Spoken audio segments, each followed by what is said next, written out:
Alan is a 30-year-old hardcore gamer who hasn't seen sunlight in weeks at this point, but who could blame him? He just finished playing a no-hit run on both Sekiro and Dark Souls at the same time. However, now that he's done with that, he needs a new game to play so he doesn't get bored. GTA 6 still isn't out yet, so he starts searching online for another game to play in the meantime, and that's when he comes across a game that never ends. Normally, you'd be concerned about the fact that a game just loaded onto his computer without permission, but he's too captivated to go back now. So he starts scrolling through the settings wheel to set the difficulty. He wants his gaming experience to be as traumatizing as possible, so he turns the difficulty all the way up to hell mode and picks the untested summoner class just to make it even more unpredictable.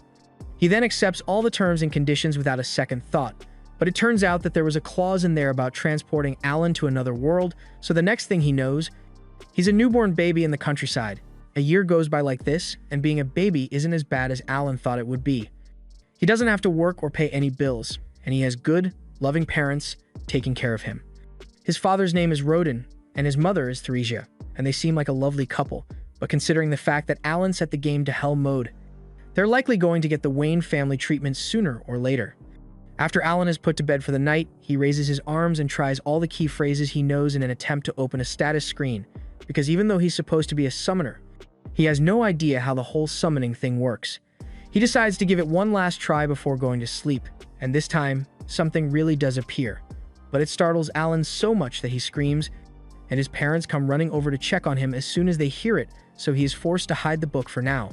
After making sure Alan is okay, his parents leave his room, and as soon as they are gone, he pulls out his book again. He is so relieved that he finally gets to see his stats after a whole year of trying, and it's around what you would expect for a 1-year-old summoner. His summoning skills are all bottom tier, but the book says they will level up the more he uses them, so Alan decides to give it a try right now. From what he can tell, he's only allowed to summon H-ranked insects and beasts at his current level, but that seems ridiculously weak, so he isn't expecting much. Just then, the book flips to the message section, and Alan finds out that he received a letter from the god of creation of this world. The god basically apologizes for the delay in creating Alan's status book, but since the summoner class was still under development, it took him a whole year to sort through all the necessary paperwork for it. Alan doesn't really care about the apology, but if the god dev team had to rush to finish the summoner class, then there must be some bugs left in there for him to exploit, so he's eager to test it out. He wants to summon an insect first, but he soon realizes that he doesn't actually know how to activate his summoning ability. Normally, he would check the subreddit or watch a tutorial for these kinds of problems, but he doesn't have any internet here, so he's going to have to figure it out on his own. He thinks about it for a few minutes and eventually realizes that he needs to create an insect skill card first, so he gives it a try, and it works perfectly. Now he can finally summon his insect, but before he could do so, his mother comes to check on him again, so Alan is forced to pretend that he's asleep again. The next morning, once his parents are busy with their daily duties, Alan opens his grimoire and finally summons the grasshopper. The room fills with tons of bright lights, and at first, Alan is mesmerized by how pretty it looks, but then a giant grasshopper flies into his face and he freaks out. He eventually realizes that this is the grasshopper he summoned, so he tries to give it instructions. But it turns out that even though it's a summon, it still only has grasshopper intelligence, so it can't understand a word he's saying. On the bright side, Alan finds out that summoning the grasshopper gave him a boost to his agility and endurance stats, and he's really happy about that, but all his celebrating gets his mother's attention, and once she finds the giant grasshopper on the floor, she immediately squishes it.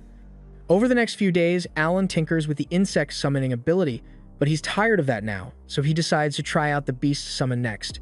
He summons a mouse, and once again the book sends it flying straight at his face, but Alan was expecting it this time, so he's not as startled.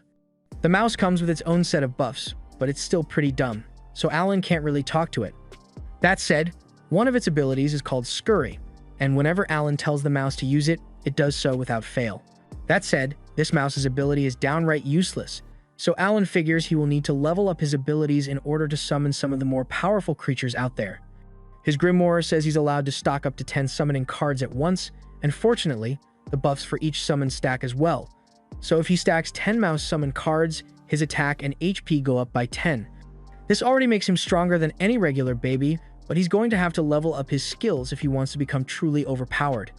Normally, this wouldn't be hard to do, but remember how Alan selected Hell mode because he thought the difficulty would be fun? Well, leveling up now requires 100 times the normal amount of experience, so he's going to be stuck grinding for a long time. Just then, Rodden returns from a long day of hunting, and he's completely covered in blood, but it's okay because it's not his blood. He explains that he just hunted a great boar with the other men from the village, and Alan seems really interested, so Rodden asks him if he would like to come see it.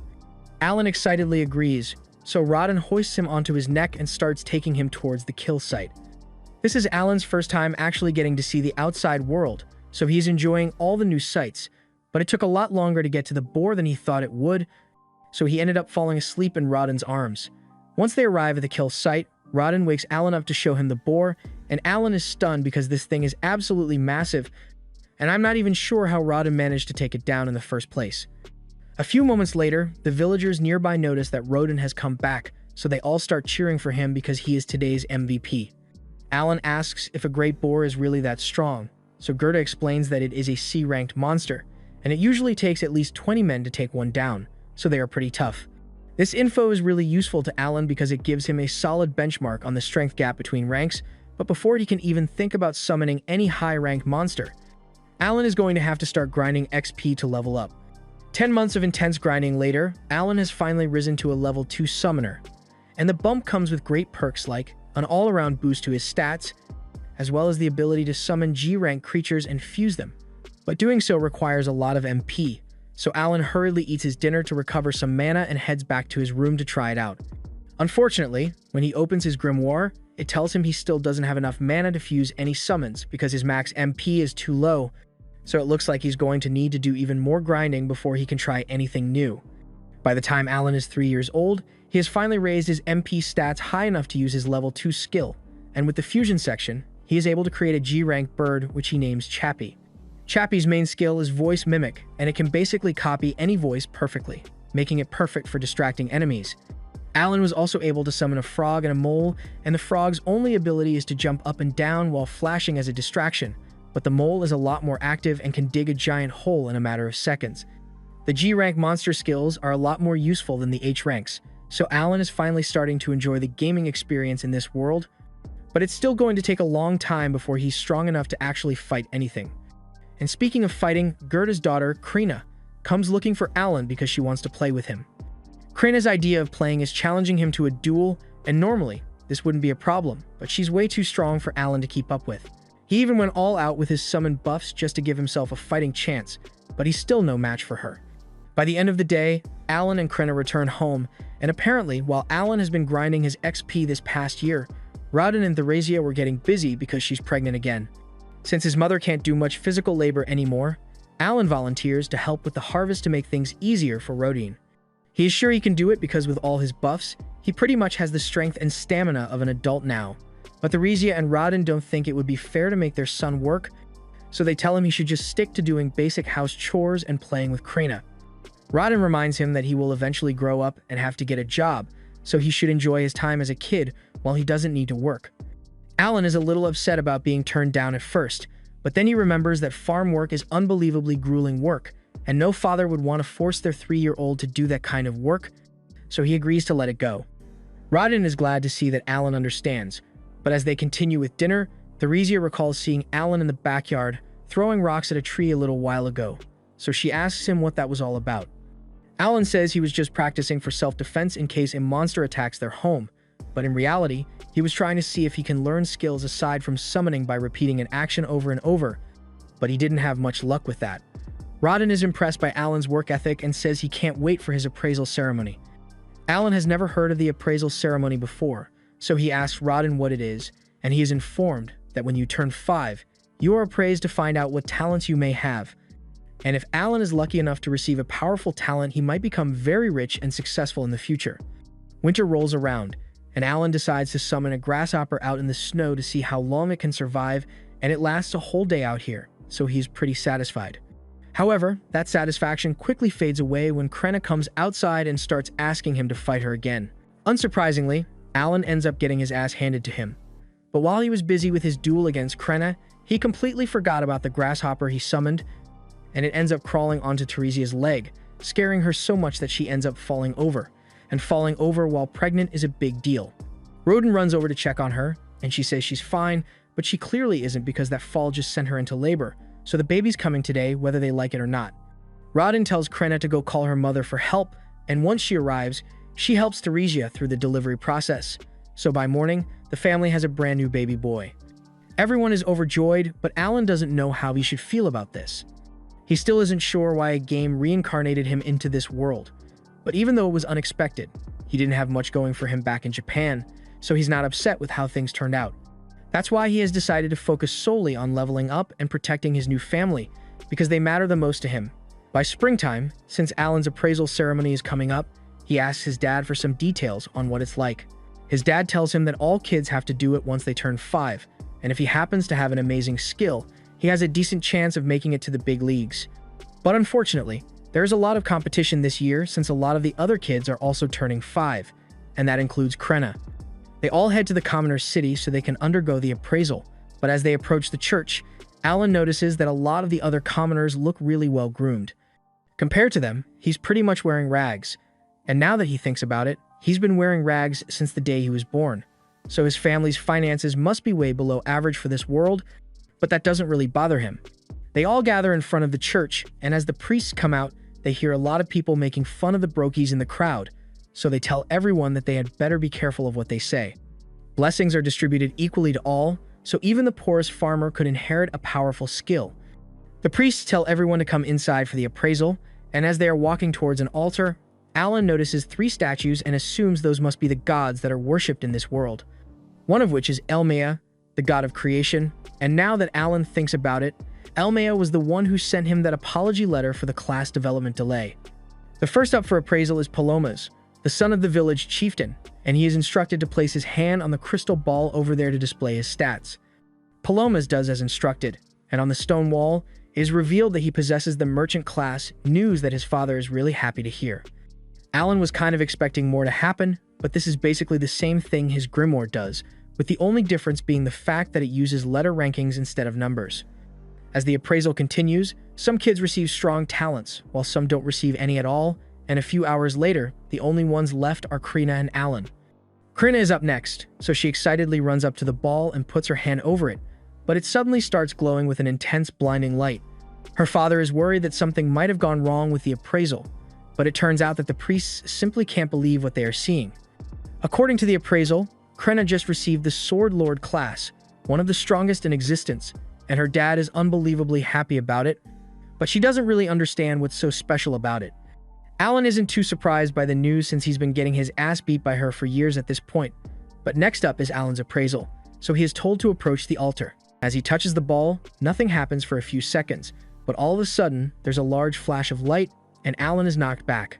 Rodin rushes over to check on him, and after making sure Alan is alright, he walks over to the priest and asks what Alan's talent is since he doesn't know how to read. He's expecting something really good since the crystal reacted strongly, but to his shock, the priest informs him that Alan is completely talentless. Alan can't believe what he's hearing because he knows for a fact that he does have a talent, but when he checks the board, he realizes that all his stats are E rank across the board, and he blames Elmea for doing a shitty job coding the summoner class. Just then, Rodin hugs Alan from behind to comfort him since he doesn't want Alan to feel bad about being talentless. They head home together, and everyone treats him normally despite the revelation that he is classless, and Alan appreciates how much his family cares for him, but he knows he isn't really talentless. He can still use his grimoire just fine, so he assumes his E-rank stats must be because he is playing on Hell mode. All the other kids were the same age as him, and relatively equal in strength, so their rank must be a reflection of how much they will grow in the future as they level up. So since Alan requires 100 times the regular amount of XP to level up, his stats are all stuck at E rank, even if his actual attributes are pretty strong. Most people would get frustrated by this kind of setback, but Alan isn't some filthy casual who enjoys playing games for actual fun. He lives for the soul-crushing grind, but he can't help but worry that there's something wrong with his summoner class because at the bottom of his appraisal, he saw a confusing error code pop up, so he's going to be sending a lot of complaints to the devs about it. The next morning, Alan goes out with his family to visit Krenna's family, but he notices that his dad has been acting a bit strange lately. Over at Krenna's house, they're all about to celebrate Krenna's appraisal as a Sword Lord, but Rodin still has a sour look on his face, and Jurda says he refuses to celebrate with him until he goes back to normal. At first, Alan wonders if Rodin is jealous of Krenna and her family, but he knows his dad isn't that petty, so there must be something else going on here. The two of them continue arguing for a second until Gerda reveals that Raden mentioned severing ties between their families before they sat down together. Raden defends his decision by reminding Gerda that Krenna is a sword lord now, and that means she practically has a guaranteed ticket out of this tiny serfdom. She might even become nobility if she's lucky. And if that happens, then being close to a poor family like Raden's would only hold her back. Gerda yells that he doesn't care about any of that stuff, but Raden keeps insisting that he's doing this for Gerda's own good, and the two resume their fight, but eventually, their wives pull them apart and get them to calm down. Alan is a bit surprised by how calm everyone was about this whole thing, so he asks Gerda's wife if it's normal for them to argue like this. She explains that this kind of thing used to happen all the time, but they always made up afterwards. All four of them are actually childhood friends who grew up in the same village, and around 10 years ago, when talks of making a new settlement started, they all decided to join the effort and work together to build their houses. Gerda and Raden bonded a lot over that back then. Recalling the good times makes them realize how silly their fight was. A little while later, news arrives that the Knight's Order has shown an interest in Krenna, and they are coming to see her. Alan assumes the news of Krenna becoming a sword lord must be spreading really quickly. But while it's good that she has earned some recognition from the Knight's Order, Gerda is still a little concerned because she is too young to become a knight yet. Just then, one of the kids who got a good talent at the appraisal ceremony confronts Alan and tells him that as a talentless loser, he has no place here. Alan doesn't really care about being insulted since he's still got his summoner power, but Krenna won't stand for anyone picking on her best friend, so she tells the kid to back off and nearly chops off his finger before Gerda pulls her back. Just then, the chief announces that the Knight's Order has finally arrived, and everyone is thrilled since they rarely get to see the knights in person. The chief calls for Gerda and Krenna to come introduce themselves to the Knight Captain. Krenna is unbelievably excited because she has always wanted to become a knight, so getting to meet the Knight Captain must be a dream come true for her. Alan wonders if the knights are going to take Krenna to the capital to train her, but before the Knight Captain could say anything, Gerda speaks up and says he can't let Krenna go because she's still too young. The captain says that age doesn't matter because if she's a sword lord, then her skills would be more than enough to get her through the training, so there should be no problem. Unless, of course, they were lying about Krenna being a sword saint just to trick the Knight's Order. Gerda assures the captain that he isn't lying, but it's already too late because the captain has decided to put Krenna to the test. He orders his vice captain to prepare to have a duel with this 5-year-old, and without a second thought, the vice captain agrees.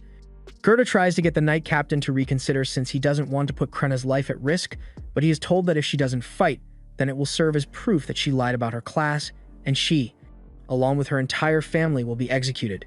The knights then bring out a sword for her to use, and most children would be terrified by this point, but Krenna is so battle-hungry that the second she realizes that she gets to use an actual sword, she says she is willing to accept the duel.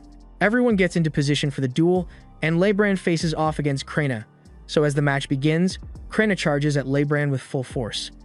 Your eyes do not deceive you. She's swinging a sword that's twice her height like it's nothing, and she's actually giving Leibrand a run for his money, but he is still keeping her at bay relatively easily. The Knight Captain seems unimpressed by Krenna's skills so far, but as the fight goes on, she manages to block one of Leibrand's strikes and prepares to retaliate.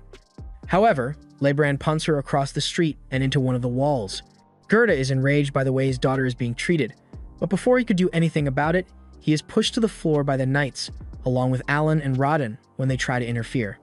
Alan thinks this is completely unfair, because whether Krenna is a sword lord or not, an adult is bound to have more battle experience than her. However, all of a sudden, Krenna gets back on her feet, and she's got a menacing aura surrounding her.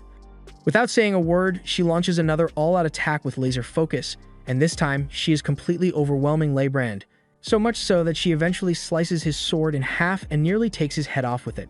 Krenna is disappointed that the fight is over already, but she had a lot of fun, so she thanks Leibrand for playing with her and walks off, leaving him with the knowledge that he just lost to a 5-year-old.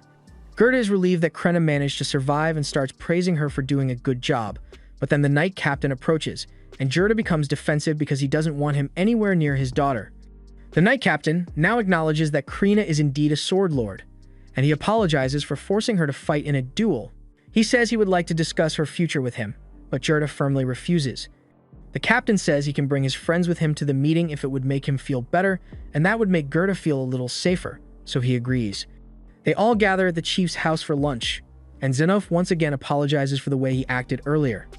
He explains that he was sent here by the Baron of this territory to determine whether there truly was a sword lord in this village, and the results are undeniable. Xenov mentions that 3 years ago, there was a sword saint born to the family of a count, but this strikes Alan as weird since he knows for a fact that sword saints can only be born from low social statuses according to the game's design, so that one must have been a fake. Said sword lord went on to serve the royal family, but failed to meet expectations there, and upon reappraisal, it was discovered that they were actually an ordinary swordsman pretending to be a sword lord. It was also later discovered that several nobles were greatly exaggerating their abilities, so the kingdom had to establish a zero-tolerance policy for falsified talent results. That said, he is still truly sorry for putting Krenna through such a harsh trial. He tells Gerda that he doesn't need to worry about them taking Krenna away from him because they won't do that. They want her to continue her training at home, and when she turns 12, if she wants, she can attend the academy to become a knight. 2 years of training later, Alan finally unlocks level 3 of his grimoire, and he is really excited about it. The level up grants him the enhanced skill, which means he can strengthen his summons now, and he can also hold 30 F-rank ones at once now, so the buffs he can stack are going to be amazing. He plans to experiment with it later, but for now, he's got to head back inside for dinner. As for updates on Alan's family, his little brother is turning 2, and his mom is pregnant again, so he's getting another little brother or sister. His parents start thinking of a name for the new kid, and at that moment, Alan happens to receive a message from the god of creation, Elmia, so he unconsciously says his name out loud. His parents misunderstand and assume Alan is suggesting they should name the baby after the god of creation, which is a big no-no in this world, and Alan can't really explain why he said it. So he quickly changes the subject and mentions how Gerda's scars seem to have completely vanished recently. Gerda explains that it's because he passed the trial of the gods earlier today while fighting a boar, but Alan has never heard of such a thing before, so he asks what it means, and Gerda explains that every once in a while, after a battle, you feel your body being refreshed and all your wounds being healed, and Alan assumes it must be the effects of leveling up in this world. Gerda is a strong warrior, so he must level up quite often, but as for Alan, even though his grimoire is level 3, his body is still only level 1 because he hasn't fought any monsters yet, and if he wants to grow stronger, then he's going to have to engage in battle. However, that's easier said than done, because he isn't allowed to leave the village without permission. The only exception to that rule would be hunting expeditions, but the second Alan tries to bring up the idea of joining the next hunt, his father turns him down because he doesn't want Alan putting himself in danger. That night, once everyone else is asleep, Alan opens his grimoire to read the message he got from Elmia, and he already has a good idea of what it's about since he left a strongly worded complaint after the appraisal ceremony. Long story short, Elmia apologizes for the technical bug that made Alan appear talentless during the appraisal, but it has been fixed now, so the next time he gets appraised, his summoner class will show up. It also explains that all of Alan's ranks show up as E rank because of his Hell mode difficulty, but in reality, he is a lot stronger than E rank, so a separate stat section has been added for him. Alan takes a look at his new stat sheet, and it's a lot better than he thought it would be. He's got a bunch of S and A rank stats, which is about the same as what Krenna got, so he is satisfied with the results of all his efforts. Now that he's done with that, he decides to begin experimenting with his new abilities, and the first thing he wants to try is the enhanced skill, so he summons a grasshopper card and uses the skill. The effects of the skill boost the stats of the grasshopper directly, but it doesn't affect the buffs granted to Alan by extension. He decides to summon the grasshopper to see what a boosted summon looks like in person, and as it appears, it glows for a few seconds to indicate that it has been boosted. Aside from that, not much else is different, but before Alan could test out anything else, his mother suddenly comes in to check on him, and as soon as she spots the grasshopper, she freaks out and squishes it. The next morning, Gerda gets ready to go hunting, and while he's gone, Alan heads to the backyard to do a little more testing with his grimoire. He has attempted a bunch of different combinations in an attempt to unlock a new summon, but so far, nothing seems to be working, and he's done with his last pair of viable cards. Fortunately, this time, the fusion is successful, and he receives a new card, but he's not sure it's going to be useful, since its description says grass. On the bright side, it looks like the grass summon grants him an MP buff, so he can use it to increase the number of summons he can perform throughout the day.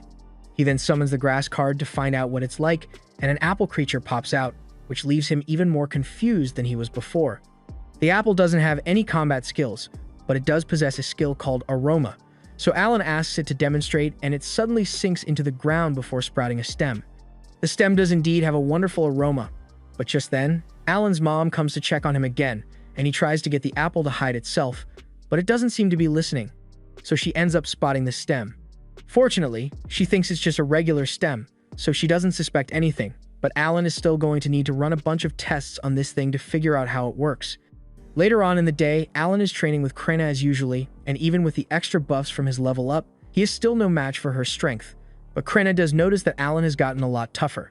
He is surprised to hear that, so he takes a look at his stats and realizes that his sword mastery stat is already at level 3 thanks to all the training he does with Krena, and he is really happy that his skill is improving. Now that he thinks about it, he also recently got a dog summon that has a bite attack, and he would love to try it out, but he doesn't think it would be fair to use it on Krena.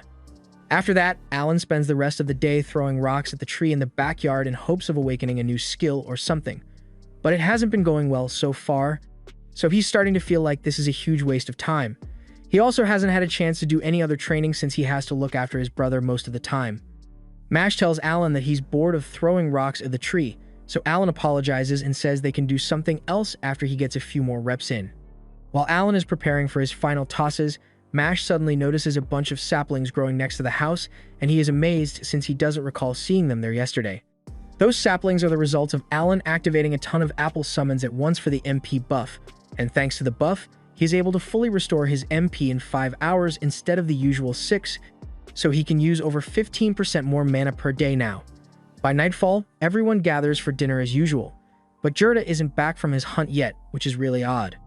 Especially since they didn't intend to go deep into the forest today. Teresia is obviously worried, but she's trying to stay optimistic about the situation. However, all optimism goes out with Window and on CD.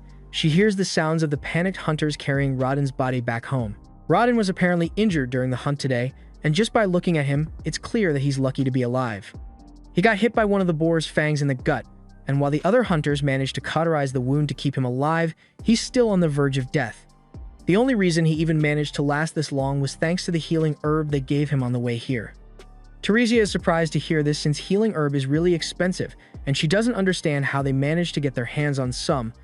So Gerda explains that when the Knight Captain apologized for the way he treated them, part of the apology was a bag of gold coins, which is what they used to buy the herbs, but it wasn't enough to completely heal Rodden. The other hunters all start yelling about how this whole thing is those commoners' fault, but all the noise wakes Mash up and makes him start crying. So Alan takes him back to bed, and the rest of the hunters decide to leave, to give the family some peace and quiet for now. Once everyone has calmed down, Alan asks about what happened and if a commoner is really to blame for it all. Gerda explains that a few days ago, he and Rodden were summoned by the village chief and told that they should allow the commoners to join them on their next hunt. Boar meat is a valuable commodity, and while most of it has to go to the Baron, the rest is split amongst the people involved in the hunt. They sometimes trade it for other goods, but aside from that, it's difficult to get any decent boat meat unless you hunt for it yourself. Despite this, no commoners have ever volunteered to be part of the hunts, and it's because it's an extremely dangerous task. There are casualties every year, and even more injuries, so for commoners usually avoid getting involved. But since Rodden recently became famous as a legendary hunter, many commoners got the impression that as long as Rodden was around, they could just let him handle dealing with the boar while they reaped the benefits afterwards, so they asked the chief to include them in the hunts. Rodden and Gerda were against the idea, but they couldn't refuse an order from the chief, so they were forced to let the commoners join, and it went just as bad as they thought it would. During training sessions, all the commoners were slacking off, and when the time finally came for the hunt, the moment they actually came face to face with a boar, they all got scared and dropped their weapons as they ran away. This completely broke up the hunting party's formation, but as if that wasn't bad enough on its own, one of the commoners fell over while the boar was chasing him, so Rodden instinctively stepped in to protect him, but he got skewered in the stomach as a result. The others eventually managed to slay the boar, so Gerda says he will bring the share of meat meant for Rodden by tomorrow, but there's not much else he can do to help. And Alan feels like a total loser because up till now, he had been focusing on only leveling himself up instead of actually helping his family. By the next morning, Rodden regains consciousness, and everyone is happy that he is alive, but Alan is still deep in thought. He had been treating this world like a game this entire time, but to the people that live here, this isn't a game. It's their reality, and they have to struggle to survive, so the least he could do is use his power to help them. A little while later, Gerda returns with Rodden's share of the meat as promised, and he is relieved to see that Rodden is awake, but he's still in terrible shape, so he's probably not going to be able to hunt anymore to prepare for winter.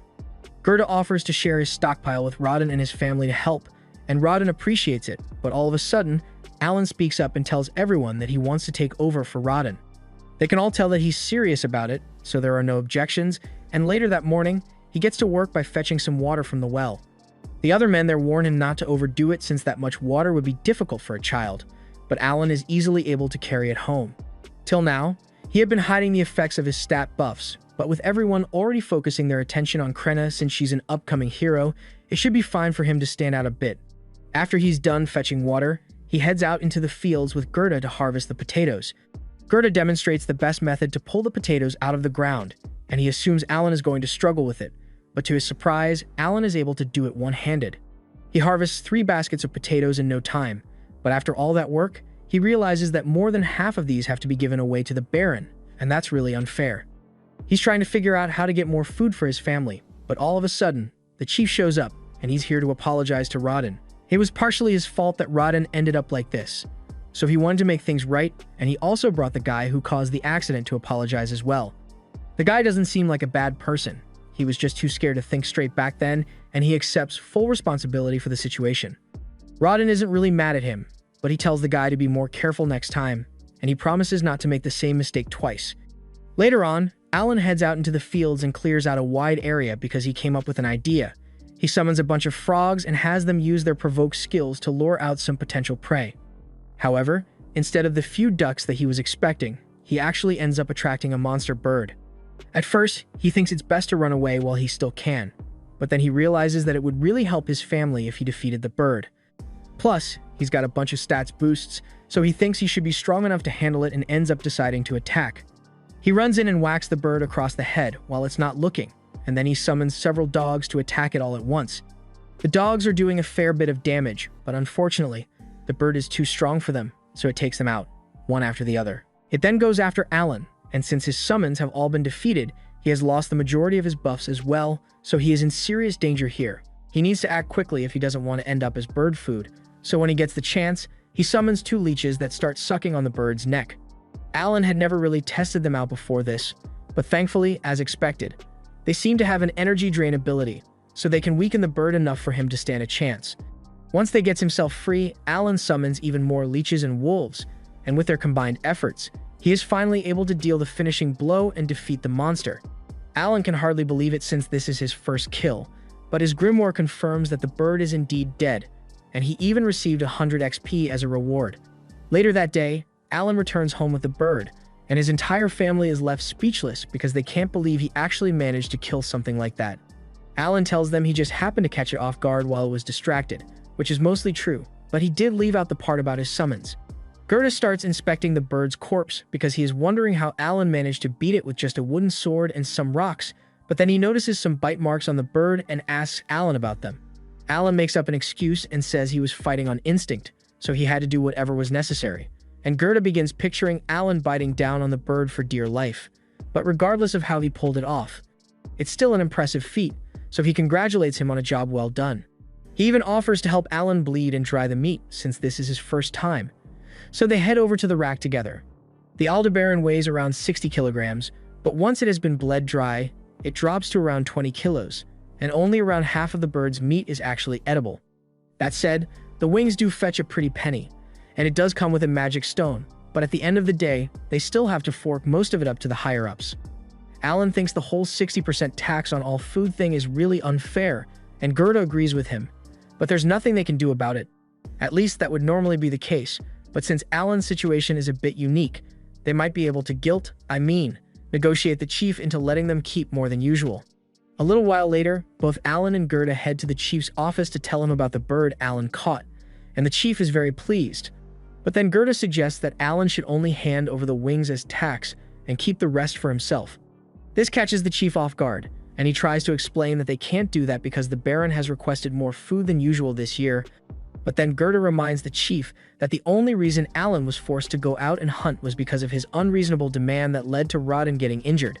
At this rate, Alan's family might actually starve since they barely have enough to eat, and to really sell the story, Alan acts like he's going to faint from hunger on the spot. The chief feels really guilty, but he's still hesitant to cut Alan's taxes, so to sweeten the deal a little, Gerda offers to throw in the bird's magic stone. The chief eventually agrees to the deal, and Alan and Gerda are really happy to hear that. But they aren't done yet, because Alan asks if this means he can keep all the meat aside from the wings with any future birds he catches. The chief is once again hesitant to agree, but Gerda reminds him that it's pretty rare for a kid to catch an Aldebaran all on his own, so what are the odds of it happening again? The chief eventually agrees to let Alan keep most of the meat of any of his future catches under the assumption that he won't be able to catch another bird anytime soon, but he was wrong. Later on, Alan heads back out into the fields, and this time, he manages to lure in 2 Aldebarans at once. By now, he has gotten the strategy down pat, so he sends out the leeches first to weaken the birds, and after that, he throws some rocks at their heads to disorient them. Next, he orders his wolves to attack with full force, and after they've whittled down the birds' health, he whacks them over the head with his sword to finish them off. Alan has been going on hunts every 3 days for a while now, but this is the first time he has ever managed to succeed without losing a single one of his summons, so he's really pleased with himself. And to make it even better, he has finally gained enough XP to go up to level 2. He excitedly opens his status screen so he can see how much his stats went up, and it looks like he got a 60% boost to his stats, which is a little less than what he was expecting. But it's still a huge increase, so he's happy regardless. It took him 6 years to go up 1 level, but now that it has finally happened, he thinks it's about time that he lets his family know the truth about him. A little while later, he returns home with both of the birds, and his father is amazed that he managed to catch 2 of them at once. But he also notices that there's something different about Alan today. However, Alan still has a bunch of other things to do, including his sparring session with Krenna, so he leaves before Rodden gets a chance to say much. After today's haul, Alan has officially captured 10 birds total, so his family should be able to use that to make it through the winter. He would like to keep hunting birds to see if he can make it to level 3, but he doubts he would be able to find that many birds in time. Thanks to his stat boost, Alan can keep up with Krenna a lot easier now. But he got distracted by his thoughts for a moment, and that was enough time for her to sneak up from behind and smack him on the head. Later that night, Alan calls a meeting with his family, and once they are all present, he informs them that he isn't actually talentless. He can't reveal the exact details, but he basically explains that when he was a baby, he received an oracle from the god Elmia, and that means he is smarter and stronger than the average person, but he's also going to have to work 100 times harder than normal to grow stronger. His parents believe him, but they are devastated because it sounds a lot like Alan was cursed, and they aren't wrong, but it was actually self-inflicted when he chose to play on Hell mode. Alan also tells them that the only reason he was appraised as talentless was because his talent was too new to be recognized. His parents are amazed to hear that and ask if this means Alan really does have a talent, but he tells them he doesn't know what it is yet. He thought about revealing the fact that he's a summoner at first, but he eventually decided not to, because he doesn't know how people will react once they find out that he can summon and control living creatures. Even though they don't know what Alan's talent is, they are relieved to find out that he is talented, because now it makes sense why he spent so much time throwing rocks at trees and hunting monsters, but they wish he would have told them sooner. Rodden asks Alan what he plans to do from now on, and Alan says he's going to continue doing his best to grow stronger, so his dad reminds him that he should feel free to ask for help if he needs it.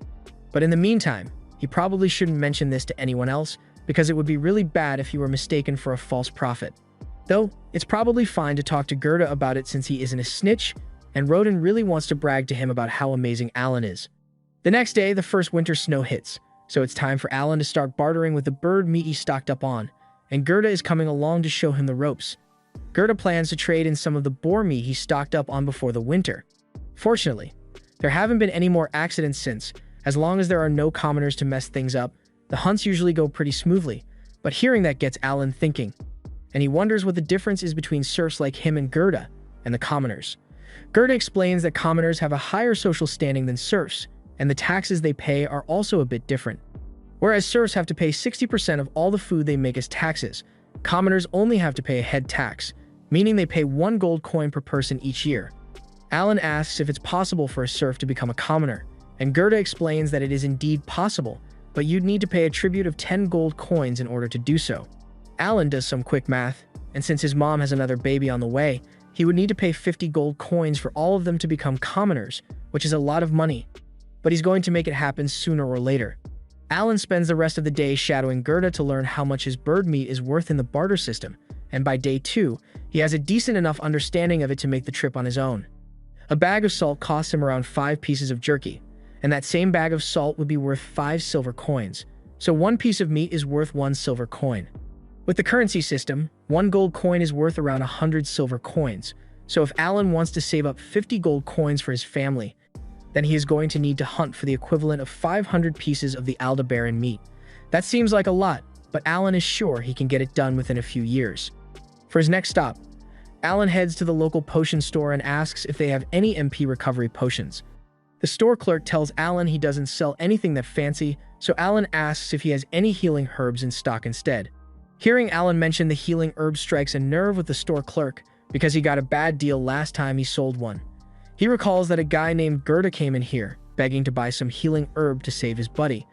It usually costs 5 gold coins, but Gerda only had 3 at the time, so he begged the store clerk to give him a discount and promised to pay it back later.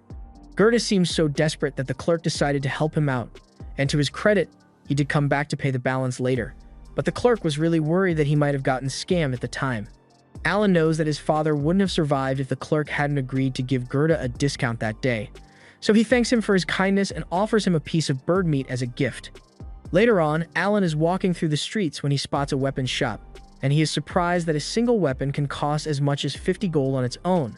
But while he's minding his own business, all of a sudden, Dagora comes out of nowhere and picks a fight with him. He tries to assert dominance and convince Alan to become his minion, but Alan isn't going to let that kind of disrespect slide, so he sets his baggage down and pulls out his wooden sword before pointing it at Dagora. Now, he could beat Dogora's ass right now and be done with it, but he wants this to be a fair ass whooping, so he tells Dagora to go get himself a weapon.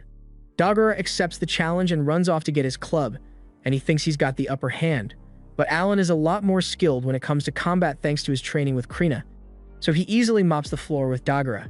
Long story short, by spring, Dagora starts coming over to Alan's house so Alan can train him, but he's still a long way off from being able to compete. Mash has also begun training with Krina, but she's taking it a lot easier on him than she would with Alan since he's still new to combat.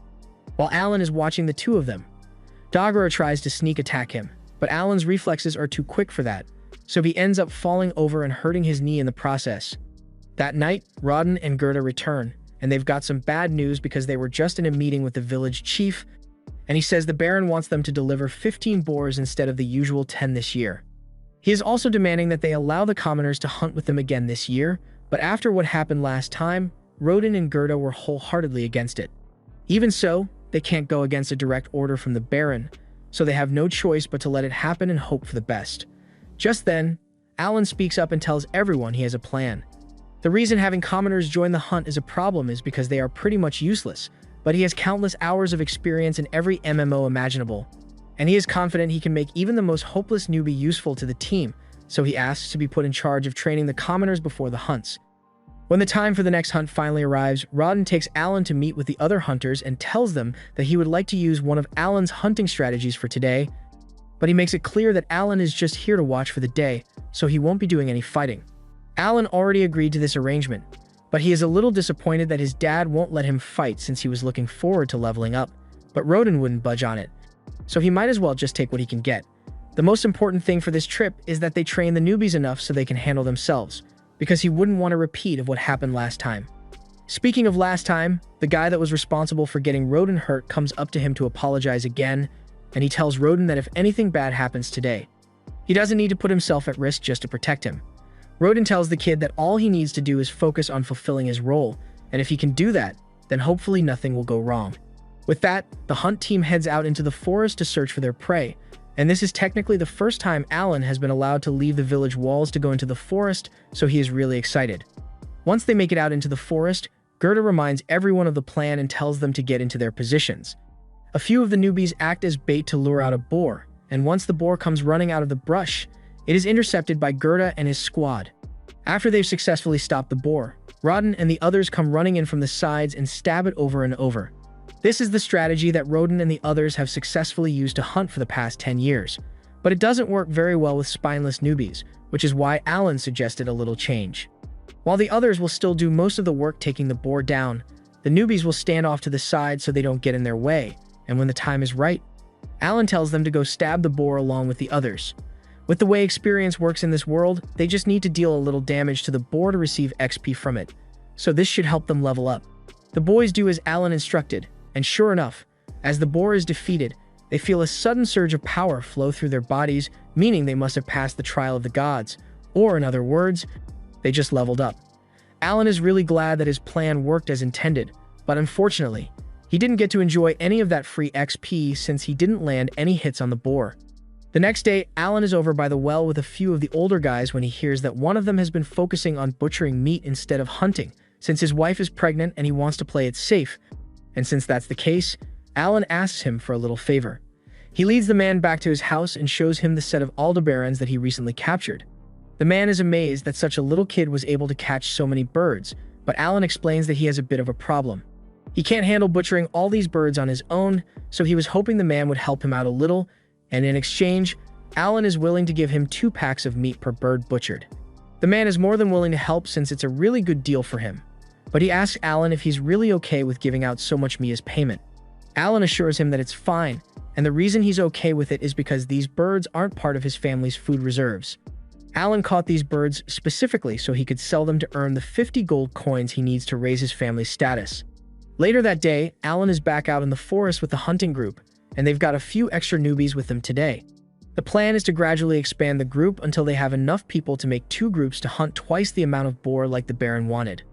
But Alan is still a little curious about why the Baron is so interested in increasing the amount of boar captured since it's not like there's a food shortage or anything. Just then, a boar comes charging out of the forest, so all the hunters prepare themselves, and just like last time, after the boar has been brought under control, the newbies are called over to join in for the finishing blow. Just like last time, the newbies all level up from the free experience they gained, but thanks to some quick thinking from Alan, he also managed to reap the benefits of the kill.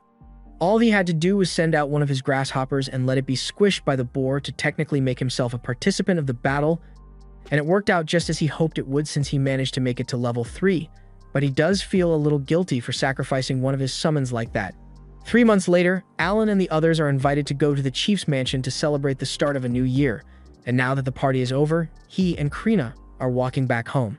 Krina is really happy since they got a lot of free candy, but Alan assumes that was just a reward for meeting the 15 boar quota.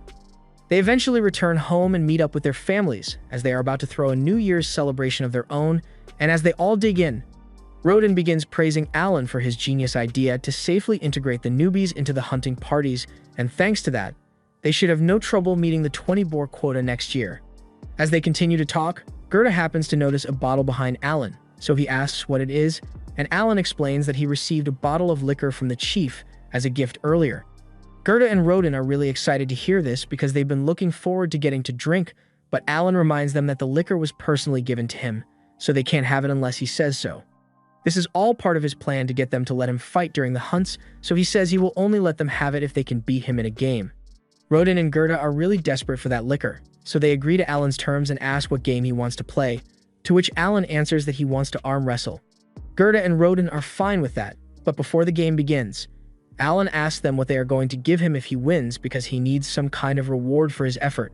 Rodin can tell that Alan already has something in mind, so he asks him to just tell them what it is, and that's when Alan explains that he just wants them to let him fight in future hunts.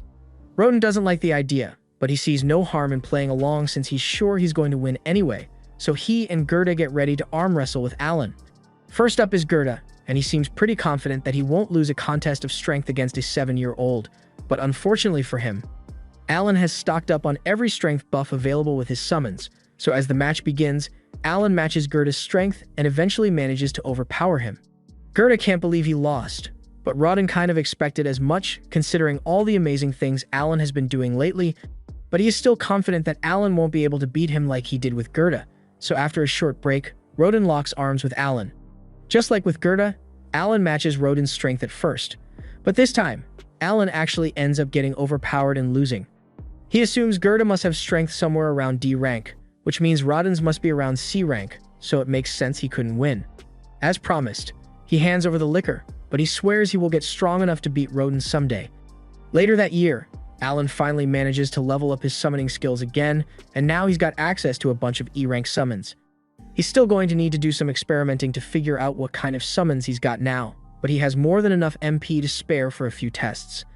The level of buffs provided by E-rank summons is bound to be stronger than that of the F-rank ones, so Alan is certain he would be able to beat Rodin in arm wrestling now. But before he could run off to go challenge his dad, he notices an extra feature in his grimoire, and it says, Storage. Alan taps the icon and his grimoire opens to a page with a black square on it, so he assumes this must be the storage skill in question. He decides to test it out by throwing a rock inside to see how deep it is, but after the rock goes in, he doesn't hear it hit the bottom. He reaches his hand in to see if he can feel the inside of the storage space, and as he does so, he gets a mental image of the rock he threw in earlier. He decides to try throwing even more things inside, and basically, as long as it can fit through the opening in the book, there is no limit to how much the space can store. But this seems a little too broken to be a random skill he unlocked, so he has a lot of questions. After all, something like infinite storage is a top-tier skill, so he really doubts the devs would go handing it out without a reason. Most of the time, whenever you receive a useful-looking item or skill, it is usually because you're going to need to use it in the near future. So Alan needs to figure out what the intended use is supposed to be. That aside, he also wants to try out his new E-rank summons, so he tries calling one out, but nothing happens. Alan is surprised that it didn't work since he's sure he has enough MP for the summon, but that's when the system informs him that he will need E-rank magic stones in order to summon an E-rank monster.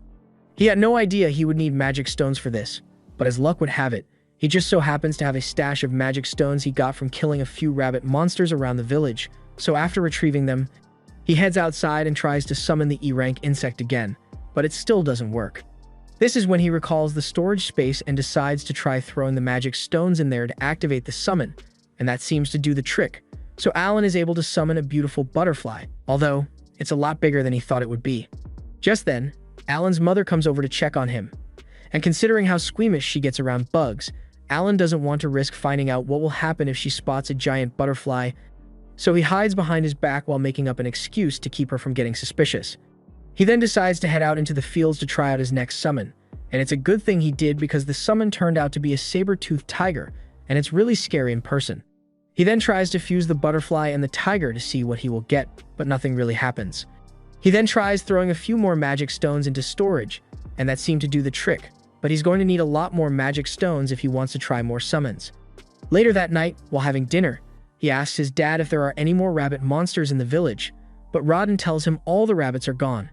They dug a ditch around the village a few years back to get rid of most of them since they are pretty dangerous to have around kids, but if all the rabbits are really gone, then Alan is going to need to find another way to gather magic stones.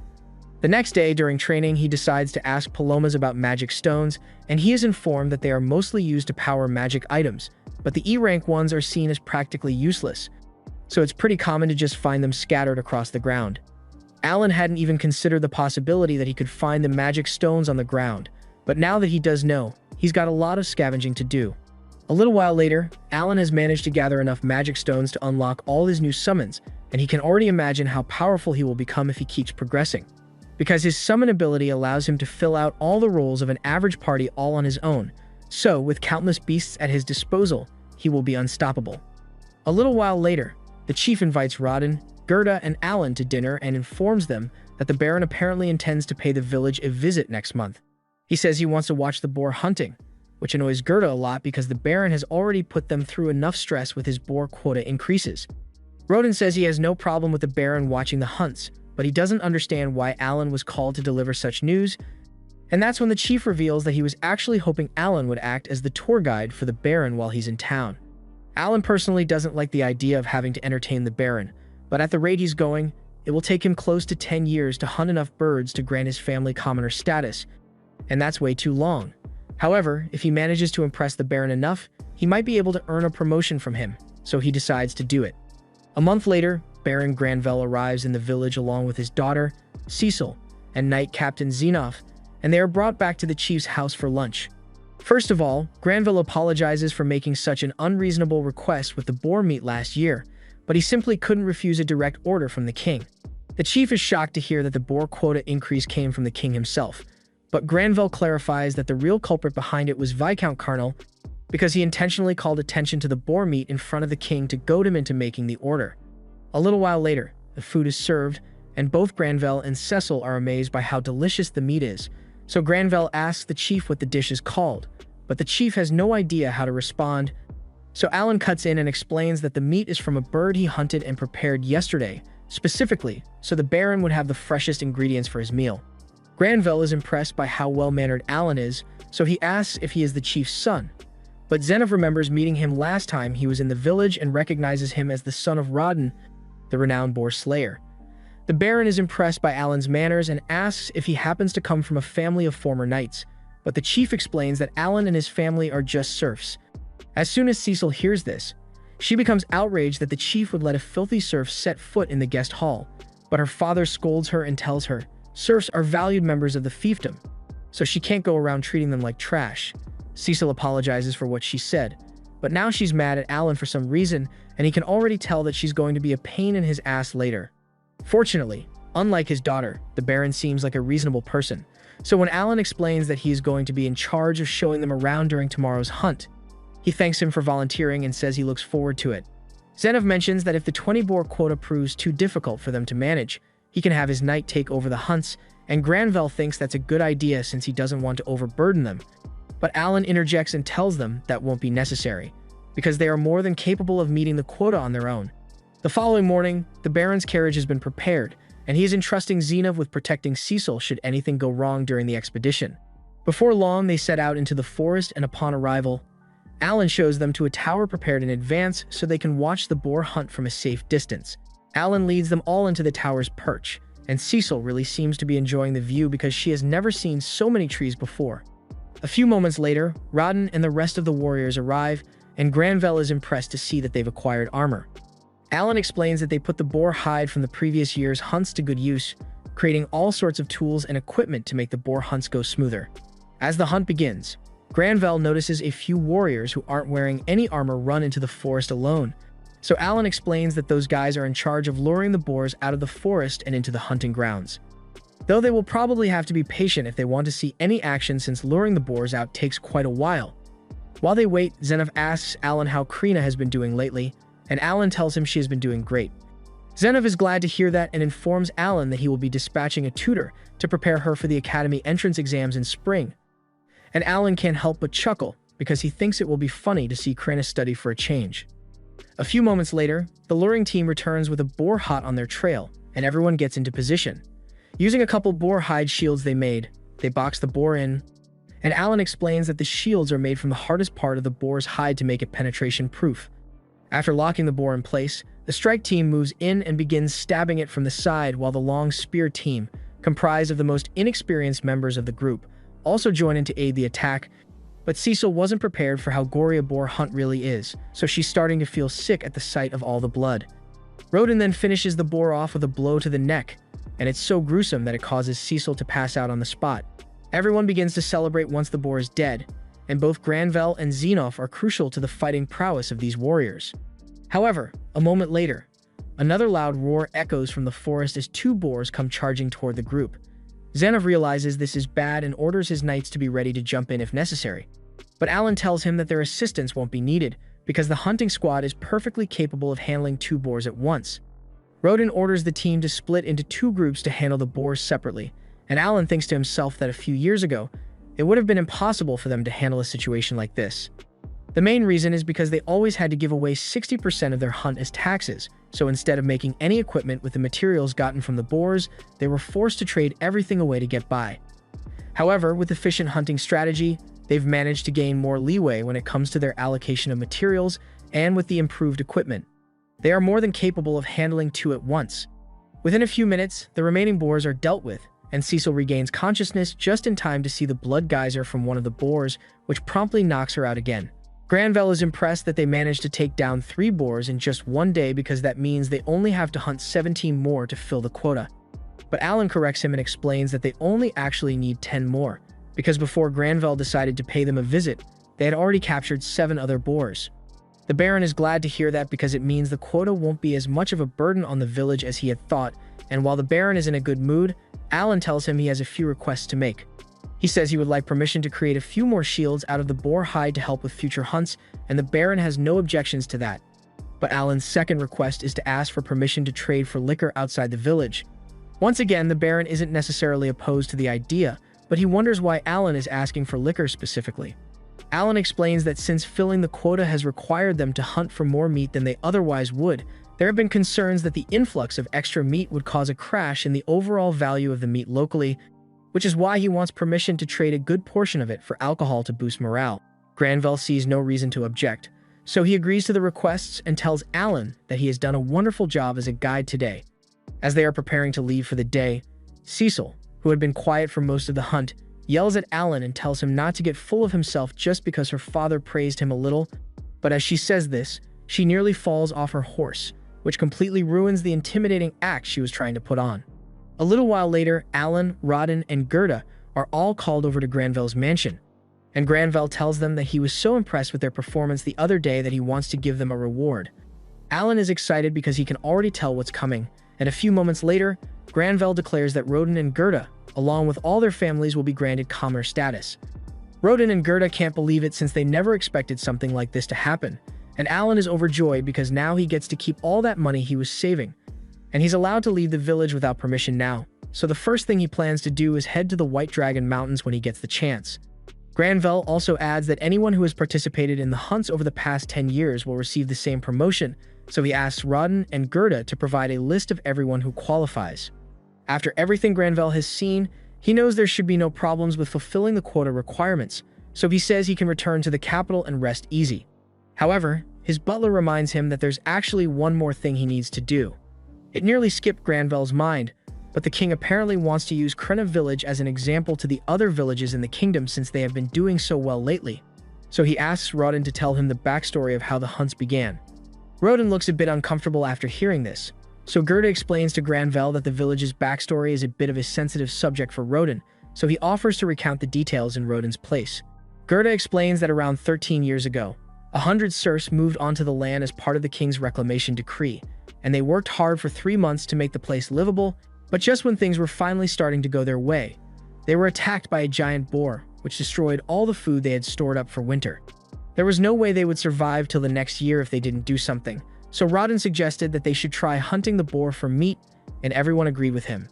They didn't have any weapons or equipment at the time. They attacked the boar with nothing but shovels and hoes, and miraculously, they were eventually able to defeat it.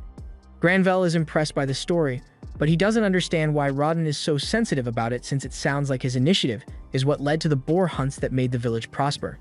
However, Gerda informs him that during that hunt, one of Rodden's close friends ended up dying, and Rodden has blamed himself for it ever since. Granville understands how Rodden must feel, and to make up for bringing up such a painful memory, he tells Rodden he is allowed to make any request he wants. Alan thinks this is great and tells Rodden he can ask for some high-quality liquor, but instead, Rodden asks the Baron to allow Alan to work on his estate, even if only as a simple hallboy.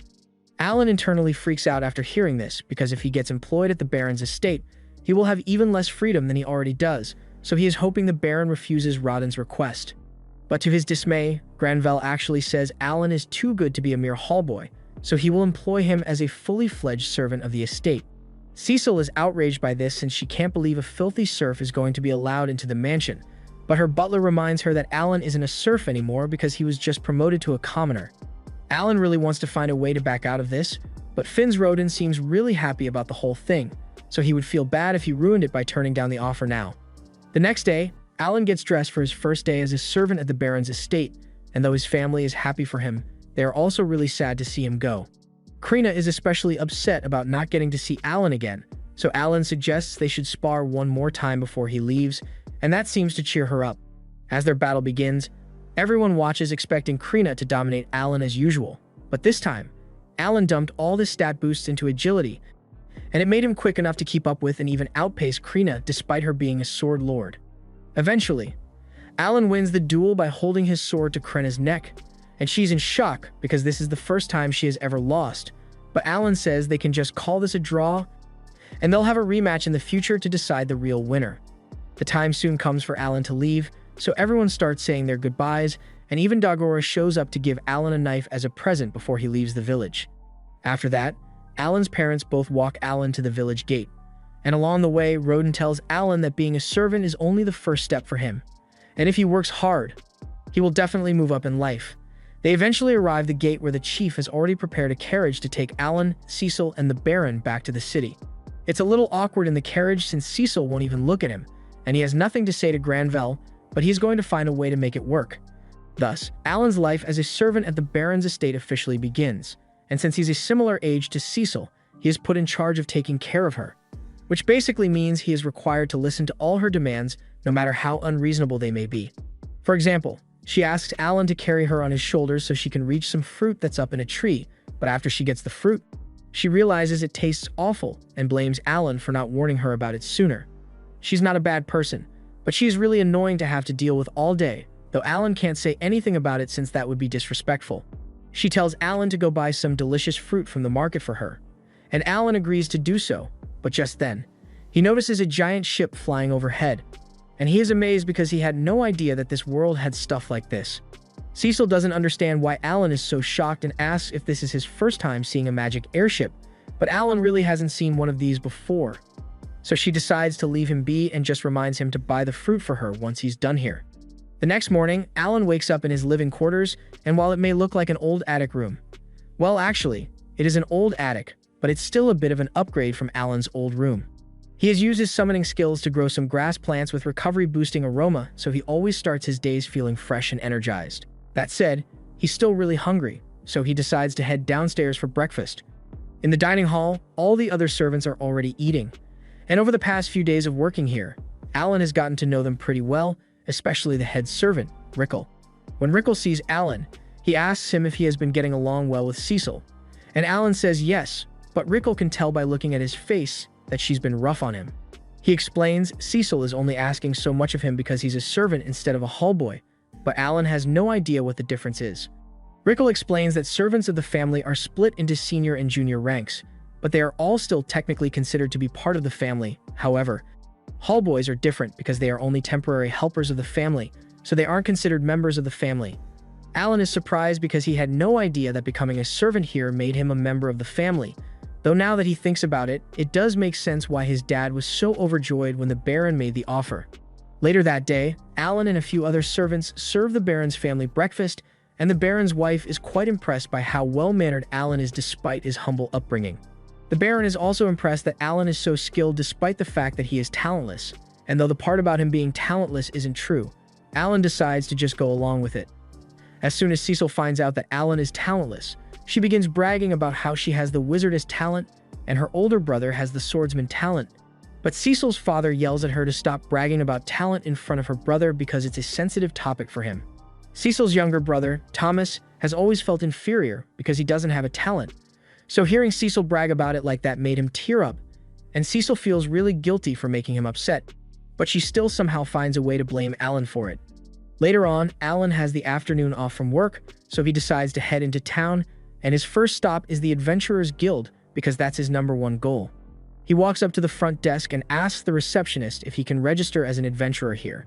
She explains that she can help him register, but first she needs to ask how old he is. Alan informs her that he is 8 years old, but unfortunately, she tells him that the minimum age to register as an adventurer is 12, so he isn't allowed to become one. Alan is devastated to hear this since he doesn't want to have to continue being a servant for 4 years, but since there's nothing else he can do for today, he decides to head to the notice board to gather some intel. At the board, he notices all kinds of monsters with different ranks posted with bounties, but a few moments later, an adventurer named Raven walks up to him and says this isn't a place for a kid like Alan, so he had better leave. Alan apologizes and agrees to leave, but before he does, he asks Raven why bounties are organized that way. Raven explains that monsters get stronger the further away from the city you get, so naturally, some of the strongest monsters are located in the White Dragon Mountain. Alan then notices a really old bounty on the wall of the White Dragon, so he asks why no one has taken it out yet even though the reward is so good. Raven explains that the White Dragon is simply way too strong for anyone to beat, but there's a ton of mithril growing in that area. So there are still tons of requests for it, and the bounty keeps getting higher and higher. All that information was really helpful. So Alan thanks Raven and heads on his way. He can't register himself as an adventurer yet, but that doesn't mean he can't fight monsters. And since this is his day off, he plans to make the most of it. He runs straight to the city gate, where he is stopped by a guard. Normally, people aren't allowed to leave the city without permission, but since Alan is technically a member of the Granville family, he is allowed to use their seal as identification, and that pretty much grants him access to wherever he wants to go.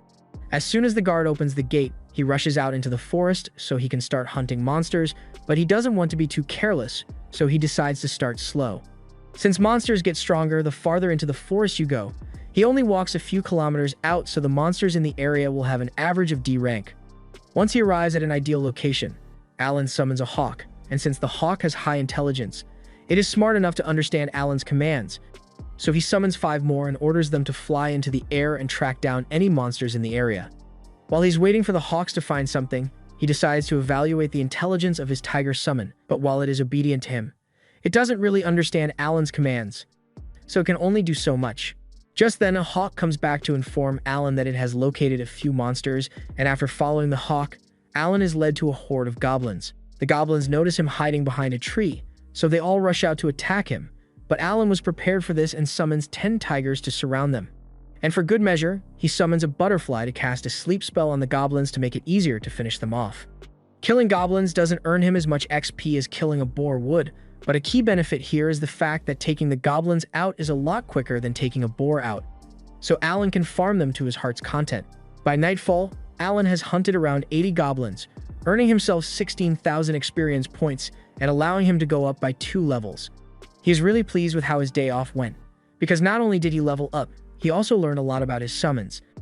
For example, the butterfly's sleep spell has an 80% chance of successfully putting a goblin to sleep, and D-rank magic stones can't be used to create E-rank summons, even though they are more valuable. Anyway, even though it's late, Alan wants to keep farming, so he asks the hawks to go look for more monsters to fight, but they all just kind of stare at him without moving. Alan asks what's wrong, and that's when he finds out that the hawks aren't capable of seeing well at night, so they won't be able to scout monsters for him anymore. That's a huge bummer for Alan since he still wanted to hunt a little more, but he's got bigger problems to deal with right now because he was planning to rely on the hawks to help him find his way back to the city. And if they can't see anything in the dark, then that means he is pretty much lost in the woods, but he can't spend the night out here, so he is forced to stumble through the dark until he eventually makes it back home. A month later, Alan commissions a blacksmith to make 3 metal balls for him since he has been meaning to find a way to make his rock-throwing skill more effective, and these are perfect. So after paying for the balls, he tosses them into his grimoire's storage. Over the past month, Alan has gone hunting 4 times, and thanks to his successful XP farming sessions, his level has risen all the way to 12, so he finally feels like he is making some progress. Later that night, he returns to the Granville estate, but as soon as he walks in, he is cornered by Sebas and told that the Baron wants to have a word with him. Alan heads to the Baron's office to meet with him, and he begins praising Alan because ever since he arrived, the others in the mansion have had nothing but good things to say about him. However, the Baron is a little concerned about what Alan does on his days off because he has been told that Alan leaves early in the morning and does not return until late into the night. Of course, the Baron tells Alan that he isn't in trouble because he is free to do whatever he wants with his days off, but he just wants to have an idea of what Alan is up to. Alan understands why the Baron would be suspicious of his behavior, so he decides to be completely honest and explains that he has been hunting in the forest on his days off. The Baron asks why Alan is doing it, so Alan explained that as the son of a hunter like Rodin, it is simply natural for him to want to hunt as well. The Baron can't argue with that, so he tells Alan he is free to continue hunting as much as he wants. However, there is one condition. Sebas assumes that Alan must be hunting E-rank rabbits since he doesn't know he is strong enough to handle D-rank goblins, so he tells Alan that he cannot sell the meat he catches to any of the local butchers since it could cause a scandal if it became public knowledge. Instead, Sebas offers to have the estate buy any meat Alan hunts at 1 silver coin per bundle, which is higher than the current market rate. Alan is overjoyed by this news, especially since till now, he had just been throwing away all the meat he gathered, so this will give him a chance to earn a little extra money. 6 months later, Alan is out in the forest on one of his weekly hunts, and today, he plans to kill at least 100 goblins and a few horned rabbits to bring back to the mansion. Just then, one of his hawks returns, and he assumes this must mean it has found more monsters, but then a moment later, the rest of the hawks return as well, and they all seem to be acting pretty strange, so Alan realizes something must be wrong. He decides to follow the hawks, even though he has no idea where they are leading him. But a moment later, he comes across Raven and his party in deep trouble against a horde of goblins. Raven is already down for the count, and with Rita being the only other fighter on the team, the situation isn't looking good for them, so Alan decides to join in to help. He throws his metal balls at a few of the goblins, but while it does a lot more damage than throwing stones does, it isn't enough to kill them outright, and he only had 3 pieces of ammo, so it wasn't as effective as he had hoped. Normally, he would be able to handle the goblins effortlessly by summoning a few tigers, but he doesn't want to use his powers in front of other people yet, so he is going to have to get his hands dirty. He charges at one of the goblins, and since he is level 12 now, he is a lot stronger than he used to be, so he can easily handle a D-rank goblin on his own without help from his summons. He then proceeds to take out a few more goblins in the time that it takes Rita to kill one, and thanks to him, they are safe, but Raven's life is still in danger here. Rita begs Milsey to hurry up and heal Raven, but unfortunately, Milsey is already out of mana, so she can't use any more healing spells. With his current state, Raven won't survive long enough to make it back to town, so Alan offers to use some of the healing grass he made with his summon. And with it, Raven's wound is completely healed. The others are overjoyed to see Raven wake up, and they all swear that they will repay Alan for the valuable healing herb he used on them. But Alan really doesn't want to draw too much attention to himself, but there is actually something he could use their help with. He tells them that he is currently collecting E-rank magic stones, so if they could gather around 100 for him, that would be a huge help. Raven and the others are surprised that that's all Alan wants since E-rank magic stones are pretty much worthless. But since he insists, Raven promises that they will have the stones ready for Alan by next week, and the two say their goodbyes. A few days later, Alan is back on the job as Cecil's servant, and she is currently having him give her a boost so she can reach a jar of jam. Alan asks her why she's doing this, so she explains to him that she wants to bake some yummy cookies to commemorate her brother Mai-Hai's return, but Alan had no idea that Mai-Hai was returning, and he is so shocked that he loses his balance, causing Cecil to fall over. A while later, the family is having lunch, and Granvelle is quite impressed by how tasty the meal is. Cecil is glad he likes it because it was made with some of the horned rabbits that Alan hunted. Granvelle is impressed by Alan's skill, but that much should be expected from the son of a warrior like Rodin. Granvelle also mentions that Krenna Village has met the quota of 20 boars for the year, and Alan is glad to hear that. But he never had a doubt in his mind that they would be able to pull it off. Just then, Thomas asks why they haven't gotten to eat any boar meat if the quota was met since it used to be the highlight of their winter meals. They haven't had any this year. Alan is surprised to learn of this, but he assumes it must be because the king is the one who requested the quota increase, so all the boar meat must have been sent to the capital. Thomas asks Alan if he can hunt a white deer for lunch next time. But everyone starts yelling at him to not make such an unreasonable request of Alan, since hunting a white deer is no small feat. However, to their surprise, Alan agrees to do it without hesitation. He has been eager to try a new challenge lately, and he assumes a white deer must be somewhere around C rank, so it should be easy. The next day, Alan heads out into the forest, and after digging a pit in the snow, he proceeds to run into the forest to track down a white deer. Once he finally spots one, he summons 4 frogs to act as bait. Using their provoke skills, the frogs easily grab the deer's attention, causing it to charge at them. But when it was about to hit the frogs, Alan desummoned them and then resummoned them at a different location. This goes on for a bit until Alan eventually leads the deer straight into the hole he dug for it, and now that it is trapped, there's nothing stopping Alan from killing it. An hour later, the staff at the mansion goes into a panic because a giant white deer just showed up at the front gate, but just as they are about to attack it, they hear a voice coming from underneath, and a moment later, Alan rolls out from under the deer. Killing it was easy, and it did give him over 2,000 XP, but it was a serious pain in the butt to carry all the way back here by himself. He asks the other servants to go call Thomas because he hunted this deer specifically for him. And a moment later, the entire family comes out to see what's going on, and Granvelle is shocked to see that Alan really did hunt a deer. Thomas is delighted since this means they will be able to have deer meat for New Year's, but the rest of the family is still in shock over the whole thing. Granvelle is starting to wonder if Alan is really talentless, because there's no way a normal 8-year-old should be capable of taking down a C-rank monster on his own, so he plans to have Alan reassessed as soon as possible. A little while later, Alan is called into a meeting with Cebus, where he is informed that he is going to be promoted to a huntsman. As part of his duties as a huntsman, Alan will be expected to hunt food for the household, as well as protect the people in the event of a monster attack, and as payment, he will receive 100 silver coins a month, which is twice his current salary. This may seem like a great deal on the surface, but Alan can tell that they are just trying to get out of having to pay full price for any strong monsters he catches, because that deer alone was worth more than 100 silver, and paying Alan a salary is much cheaper than paying for the monsters he hunts directly. Alan doesn't really mind losing out on the extra money as long as it means he can hunt as much as he wants, but just when he's about to leave to start hunting right away. Cebus tells him to wait because he's still required to do his normal duties as Cecil's servant, so he's only allowed to hunt once a week. Alan is really disappointed to hear that, but it would be rude to complain, so he just sucks it up and goes along with it. A little while later, Alan goes to the port with Cecil to meet Mai-Hai since he is finally coming home from the academy to visit. This is the first time Alan has seen an airship so close up, so he is quite curious about how it works. But Cecil is much more interested in greeting her brother as soon as he steps out. She runs over to Mihai and hugs him tight, telling him all about how much she missed him. She asks why he didn't come home last summer like he promised he would, and Mihai does remember making that promise. But something came up, so he apologizes for disappointing her. Alan walks up to Mihai and offers to carry his bags while Cecil introduces him as her servant.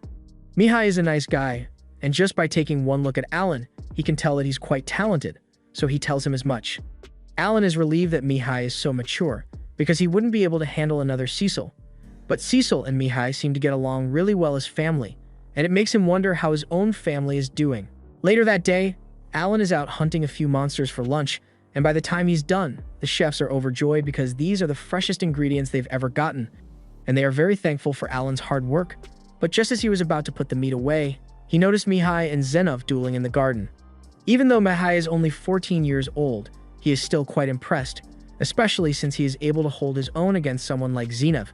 But the strength gap is still too wide, so Mihai ultimately ends up losing. Everyone praises Mihai for doing such a good job, but then Cecil notices Alan carrying his quarry for the day, and she compliments him on such a good catch. It is undoubtedly impressive that Alan was able to defeat a monster like that, and since they've got a little extra time to kill, Mihai asks Alan if he would like to spar as well. Zenov looks to Granville to see if he approves, and since Granville has no problem with it, Zenov hands Alan his sword so he can fight. Alan is really excited since this is his first time holding a mithril sword, and it has been ages since he did any sparring, so he can't wait. Right now, his stats are optimized for hunting, not combat, but with all the level increases he has been getting lately, he is sure his current build should be able to handle this. The duel begins, and Alan initially tries holding back to avoid hurting Mihai, but as his sword clashes with Mihai's for the first time, Alan realizes something. This dude is strong. Mihai has spent several years training and studying in the Royal Academy, and all those years of experience play a crucial role in combat. So even if Alan is similar to him in terms of strength, his swordsmanship is still novice level at best, so he never stood a chance. Once the duel is over, everyone once again starts praising Mihai's strength, but Cecil does praise Alan as well, since he held up pretty well against Mihai for a while. Thomas asks Mihai how he got so strong, so Mihai explains that he was forced to clear a dungeon as a summer project last year, and that experience made him a lot stronger. Cecil realizes that's probably why Mihai wasn't able to visit last summer, and she feels kind of bad for him. But Alan is busy thinking about how amazing the training Mihai receives at the academy must be. Cecil asks Mihai whether he's going to stay for a while, but unfortunately, he has to head back to the academy in a few days, and he won't be back until summer next year. Alan suddenly asks Mihai to spar with him when he next returns, and Mihai accepts his request. He then shakes Alan's hand and asks him to take care of Cecil until then, and Alan is forced to agree, but internally, he's thinking about the quickest way to get out of this stupid job without dishonoring his father. A little while later, Viscount Carnal shows up to pay Granville a visit, and he makes some snide remarks about this being a backwater town, which Granville laughs off. But it's clear that these two absolutely hate each other. Alan serves Carnal his meal, and Carnal is delighted because he thinks this is the famous boar meat that Granville had been keeping all to himself, but in reality, it's just the horned rabbit Alan hunted. However, Carnal can't really tell the difference. The Carnal and Granville families have been at odds with one another for centuries at this point, and right now, the Carnal territory is doing really well, while the Granville territory is on an economic downturn. The reason for this is the fact that both territories are located on either side of the White Dragon Mountain. The mountain contains a lot of mithril, so both regions have several mines in the mountain, but the dragon on top of the mountain is currently roosting on the Granville side, so they can't use their mines, which is why their economy took such a huge hit. Though, it hasn't always been like this.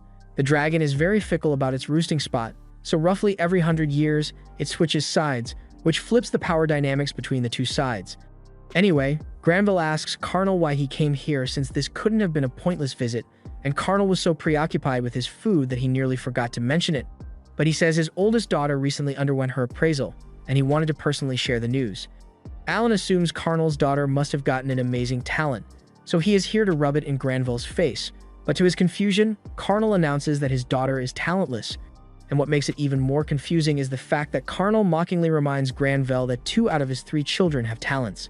Granville gets angry and points out that Carnal also has an older son who has a talent, so that means both of them are going to have to fulfill a noble's duty someday.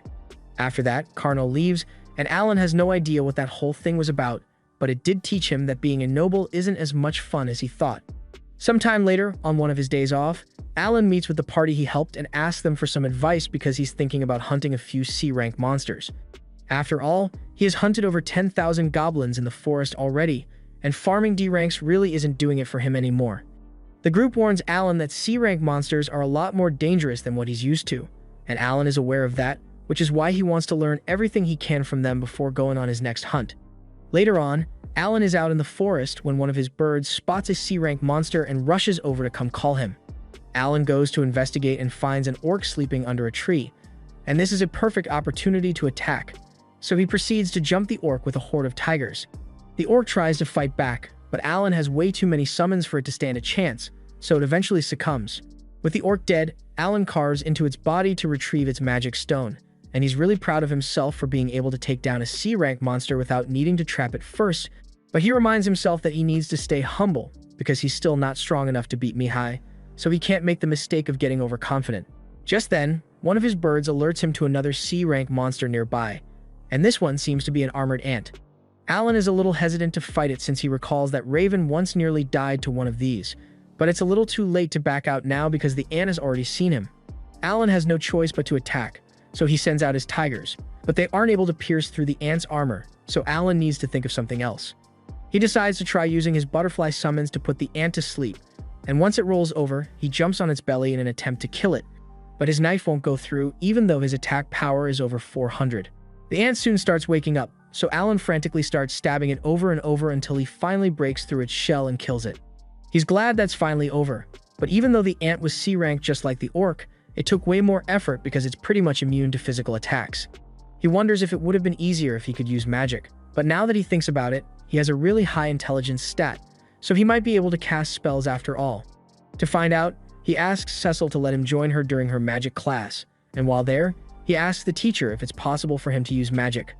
The teacher pulls out a magic orb and tells Alan it will light up if he has a talent for magic. Alan gives it a try, but no matter how hard he concentrates, nothing happens.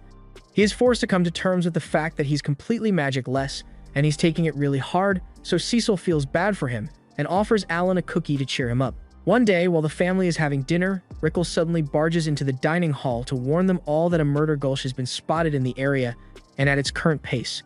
It will arrive at the southern gate in less than 2 hours. This is terrible news, so Granville asks if they can get Zenov to deal with it, but unfortunately, Zenov and his knights are currently away on a monster hunting mission, and they won't be back for at least 2 days, so they are on their own. Granville orders Rickle to go to the Adventurers Guild and put out a quest to get as many people as possible to defend the city, and in the meantime, Alan volunteers to hold the Murder Gulch off. The Murder Gulch is a B-rank monster, and Alan knows that the adventurers in this town stand no chance of beating it, so it's up to him to protect them. Unfortunately, he already used up all of his MP this morning since he was farming XP, so he needs to wait until he has recovered a sufficient amount to use his summoning ability. The people of the city have all been warned of the impending attack, so they are all running for their lives, and Alan happens to overhear a man pleading with an adventurer to save his wife and daughter because they got stuck in their carriage, the same one that the Murder Gulch is currently chewing on. The mother and daughter inside are terrified because it's only a matter of time before they are devoured, but Alan refuses to let that happen. So he takes one of his iron balls and throws it right at the monster's eye. This successfully draws the monster's attention away from the family, but now the monster is focused on Alan instead, so he takes off running and tries to lead the monster towards the mountain to keep the city safe. As he is running, his MP is restored, so he uses it to reset his summon roster and stock up on butterflies because those give him speed and agility boosts. He then summons a bunch of them and tries to use their magic to put the monster to sleep, but the Murder Gulch seems to be resistant to sleep magic, so instead of passing out, it becomes angry and swats all the butterflies away, which leaves Alan with very few options to work with. Late into the evening, Alan is still running away from the Murder Gulch, and he is starting to tire out, but fortunately, he manages to hide under some trees in order to give the monster the slip. And once he is sure that he's safe, he collapses near a tree and breathes a sigh of relief because he wasn't sure he would make it out of that one alive. He's got no idea why the debuffs didn't work, and he's nowhere near strong enough to beat that thing without weakening it first. He even had to use up a bunch of his magic stones just to survive long enough to make it out here, but at least he successfully led it far away from the city, so the people should be safe now. He plans to just head home and wait for Zenov to return so he can deal with the Murder Gulch, but just as he was about to leave, He senses something staring at him, and to his horror, it turns out that the Murdergulch has found him. He takes off running, but the monster has no intention of giving up hunting Alan, so he ends up running day and night trying to escape. 3 days later, Alan finally managed to shake off the monster and make it back to the city, but after being forced to run non-stop all for days, he is tired, hungry, and on the verge of collapse. The city guard sees him coming and recognizes Alan as the hero who sacrificed himself for the city a day ago, so he rushes over to catch him. And by the time Alan opens his eyes again, he is back at the mansion with Seabez and Seals looking after him. Seals is really happy that Alan is all right, but she also yells at him for making her worry like that, which Alan kind of expected from her. Seabez asks Alan if he remembers anything, so Alan tells him that the monster was relentless and chased him for 3 whole days before he lost it. And once the coast was clear, he turned back to return to the city. Seabez is impressed by Alan's bravery, and he informs him that Granvelle is just as pleased with what he has done. So after Alan is back on his feet, he would like to meet with him. A little while later, Alan goes to meet Granvelle, and he explains that he wasn't strong enough to defeat the monster on his own, so he decided to draw its attention and lead it as far away as possible. He then apologizes for doing something so reckless, but Granvelle tells Alan that he has nothing to be sorry for. Handling monsters like the Murdergulch would have been impossible without Zenov and his knights, so Alan's brave actions undoubtedly saved the city from mass casualties, which is why rewards have been prepared for Alan in the amount of 10 gold coins from Granvelle and another 10 gold coins from the family that he saved that day.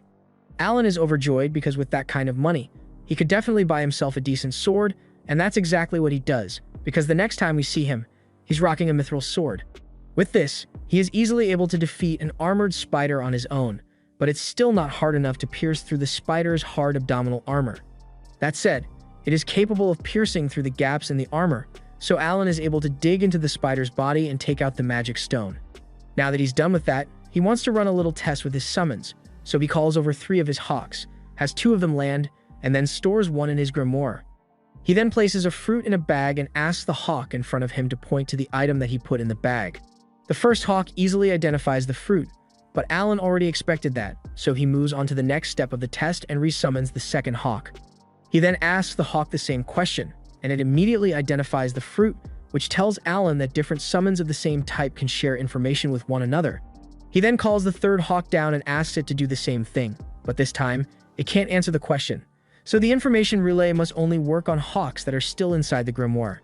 Some time goes by, and in early March, Cecil's brother returns once again, so he gives Alan the rematch he requested. Alan has gotten a lot stronger after farming all those C-rank monsters, but he's still struggling to keep up with Mihai's raw skill. The match ultimately ends with Alan's loss, and Zenov congratulates Mihai for an excellent display of skill, and Alan congratulates him as well, but inside, he is seething with rage because he doesn't understand what kind of training Mihai has been doing at the academy to get this strong. After the duel is over, they all head to the dining room for lunch, and there, Mihai learns that Alan recently fought a Murdergulch. Alan explains it's a bit of a stretch to call what happened a fight, since all he did was run away. But Mihai is still impressed that Alan made it out of that alive because even he wouldn't be able to beat a B-rank monster like that. Just then, a knight barges into the dining room, and Alan is a little concerned since it didn't end well for him last time this happened. But to everyone's surprise, the knight comes bearing good news. He informs Granvelle that the white dragon on the mountain has begun to migrate towards Karnal's territory, so this means they will finally be able to use their mithril mines again. Granvelle is overjoyed to hear this, because this will be the start of an economic boom for his territory, and he is so excited that he wants to send knights to go inspect the mines at once. However, Zenov tells him to hold on a minute, because it would be better to figure out where exactly the dragon's new nest will be located before making moves to restore the mines. Granvelle agrees with him, so he decides to go with Zenov's plan, but then Mihai chimes in and asks if this means he is going to need to clear out all the monsters in the region between the city and the mines, because if so, he would like to help out a little since he's still got some free time, and he could use something to pass the time. However, Zenov turns him down because he thinks it's too risky. After all, if the white dragon were to return for some reason during the hunt, Mihai would be in serious danger. Mihai understands his point, so he agrees to back down, but the same can't be said for Alan, because he knows that if he doesn't do something soon, then after the knights have cleared out all the monsters to make way for the mine, he will lose his valuable XP farming ground. So he plans to gain as much as possible before that happens. The first chance he gets, he heads deep into the forest, and he recently hit level 5 with his summoning skill, so he is eager to test out his new abilities. For one, he recently unlocked the new share skill, so he summons a hawk and decides to try it out. He activates the share ability, and all of a sudden, Alan is able to share the hawk's point of view to look at himself. He thinks this is amazing and asks the hawk to fly into the air because he wants to see what it looks like, and as it obeys his order, Alan is treated to a first-class view of the world from the skies. With an ability like this, Alan will be able to perform recon missions with ease, especially since Hawk's Eagle Eye ability can also be activated to improve vision. Seeing how well the vision sharing works, this gets Alan curious about how many summons he can share senses with, so he decides to test that out as well. He summons 3 more hawks and activates the share skill on them, so now he is able to see the point of view of all 3 hawks, along with his own POV. This is really cool, almost like a split-screen monitor, but Alan wants to see how far he can take it, so he summons a tiger and activates the skill on it as well. But as he's about to try adding 1 more tiger, a sharp pain rips through his head and he is forced to cancel the share skill in order to get rid of the splitting headache. Since having 6 POVs at once caused him physical pain, Alan assumes that 5 must be his limit, and he is almost certain that it is linked to his intelligence stat. His intelligence is currently just over 1,000, so the share skill must require 200 points per point of view to avoid being overwhelmed. Alan had initially planned to spend time playing around with all his new summons, but right now, he's more interested in seeing how far he can push his intelligence. So he calls on one of his new summons, an owl, and using the intelligence boost it grants to raise his intellect stat to over 1,200. Now he is able to use 8 POVs with no problem, and he soon realizes that if he can remotely see what his summons are doing and give them orders, then he can farm XP without actually having to do any work. To test out his theory, he summons a bunch of his new creatures and has them work together to take down a group of armored ants, and sure enough, they easily make short work of the ants. With this, Alan won't have to worry about losing his excuse to hunt, so he gives his summons orders and warns them to never attack human adventurers, even if the adventurers attack them first, because he would rather not be responsible for a homicide. After that, he prepares to leave the forest, but just then, he comes to the realization that there's one more way he could apply his shared vision. He sends one of his birds all the way back to Krina village to check up on everyone, and through its eyes, he can see that they are all doing well. Krina and the others are training, Rodin is working in the fields, and his mom is braiding his little sister's hair. It is a relief to see their faces again, even if it's only through the bird, and he plans to visit in person eventually. But for now, Alan has the bird set down a gold coin for them before leaving. 6 months go by, and Xenoph and his knights have been making steady progress with reclaiming the mines. But unfortunately, Xenoph informed Granville that it's going to take a lot longer than expected, because during the time that the Mithril mines were left untouched, they became overrun with monsters, and on top of that, the surrounding villages which had acted as Mithril refineries have also been overrun with monsters. He estimates that it will take at least 3 years to reclaim all of those regions. Granville is shocked to hear this, so he desperately asks Xenoph to try to get it done as soon as possible because he can't wait that long. Alan finds it a little odd that Granville is being so impatient, but then he overhears Granville asking Xenoph if he has any intel on what Karnal has been up to these past few months.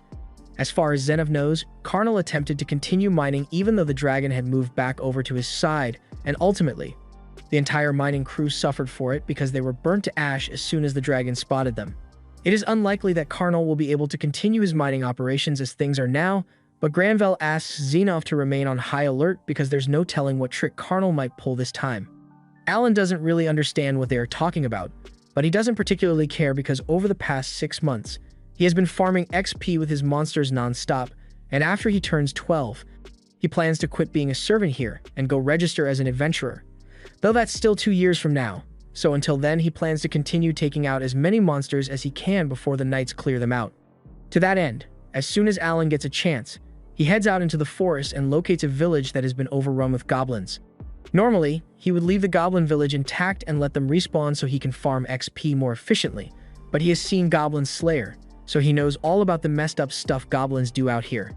If he doesn't deal with them himself, then they are just going to end up hurting more people later on, which is why he's not going to hold back at all. He uses his bear summons to block off all the exits to the village and corners the goblins inside, and once there's nowhere left for the goblins to run, the bears begin mauling them. Soon after, the Goblin King comes out to fight, and normally, this would qualify as a boss fight, but Alan and his summons are way too overleveled for this to even be considered a challenge. So a few minutes later, every goblin in the area has been dealt with. By the end of it all, Alan earns almost 50,000 XP, and he plans to go around destroying every single goblin's camp in the area, so he's going to earn a lot more XP. Sometime later, Mihail graduates from the academy, so it's time for him to return and live with his family. However, to Alan's surprise, the first thing Mihail does after getting off the airship is ask him for a no-holds-barred duel. Alan has no reason to say no, so he agrees to the duel, and after returning home, they both square up with one another. Alan plans to give this all he's got, so he puts all his stat boosts into speed and strength, and as the duel begins, he immediately closes the distance with Mihail. Mihail is honestly shocked by how fast Alan is now compared to the last time they fought, but despite Alan's improvements, Mihail is still able to hold his ground because he has the strength and skill advantage.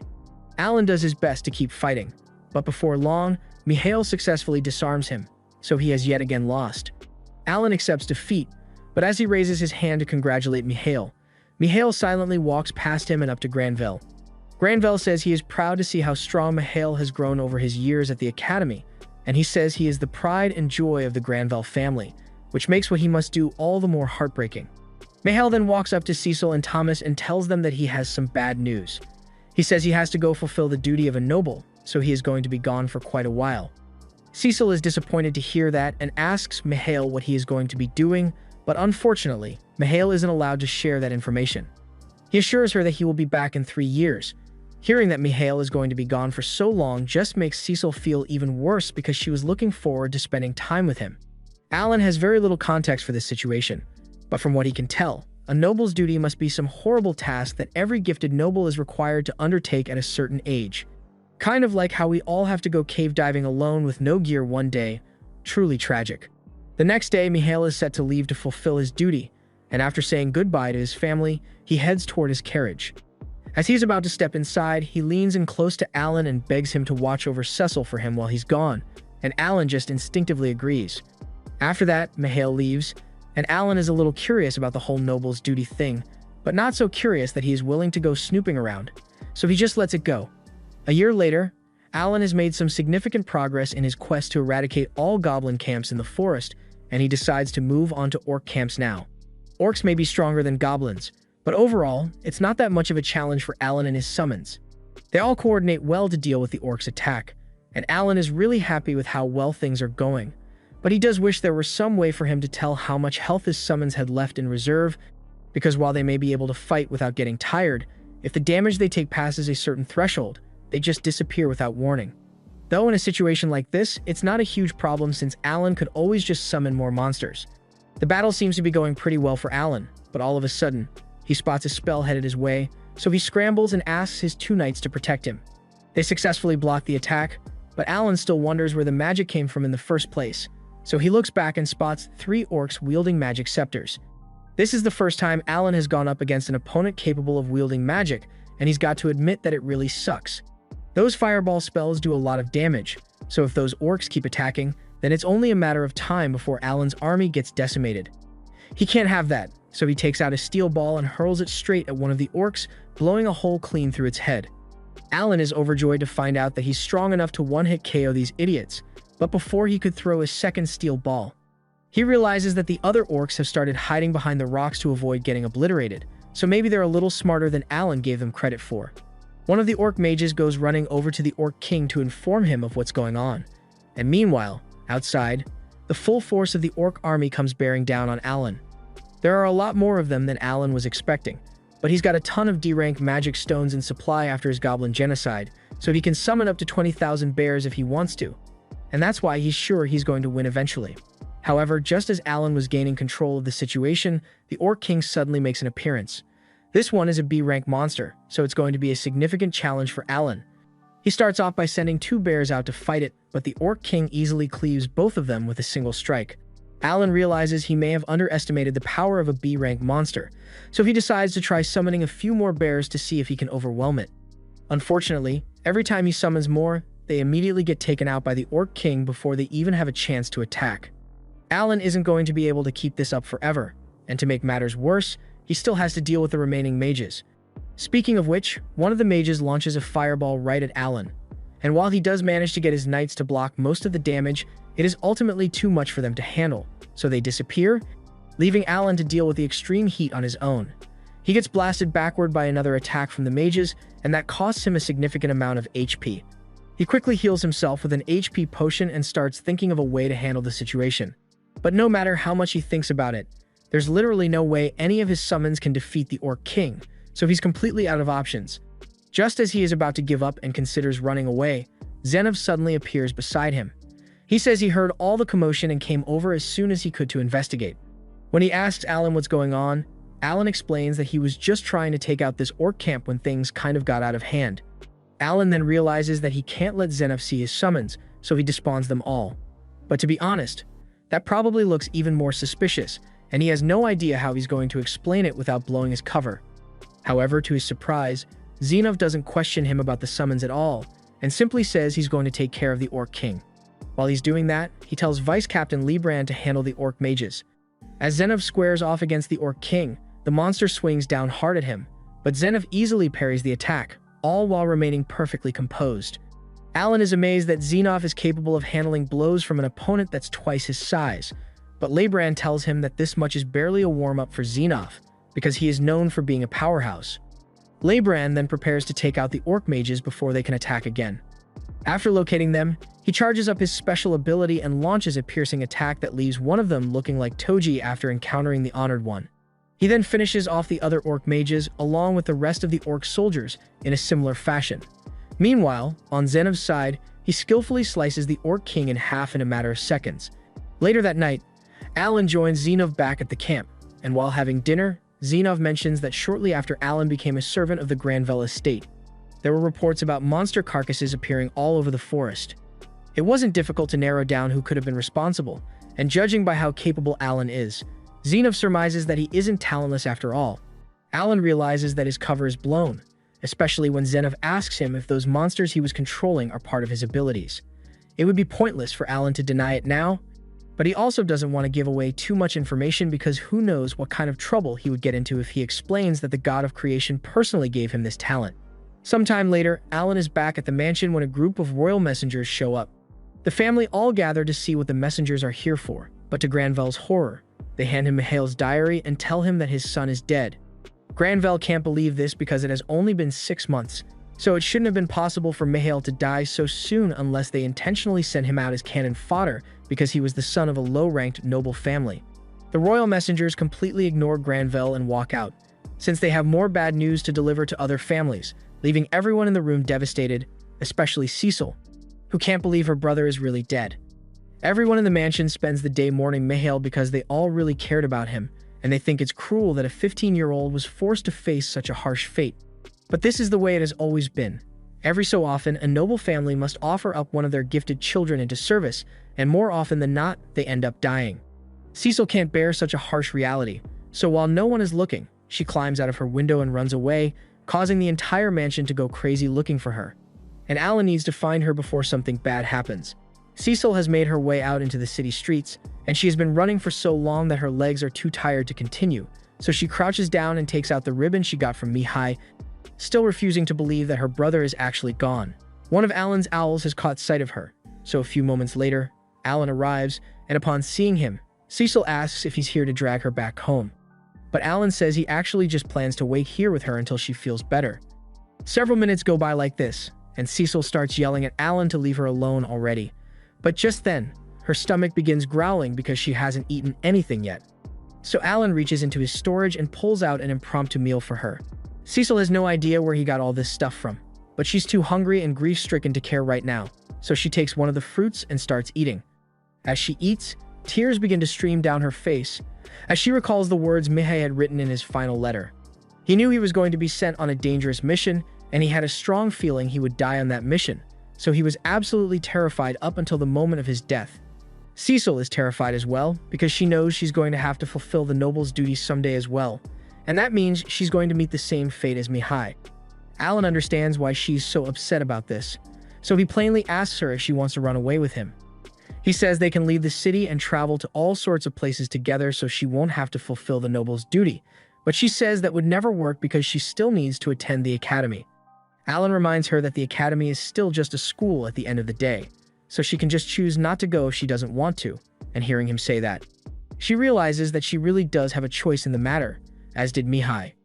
In Mihai's letter, he did talk about how he was scared of dying, but he also mentioned the fact that he wasn't doing it because it was an obligation or for the sake of his family, and he chose to go through with the duty to confront his own weakness, so no matter what the outcome may have been, he had no regrets.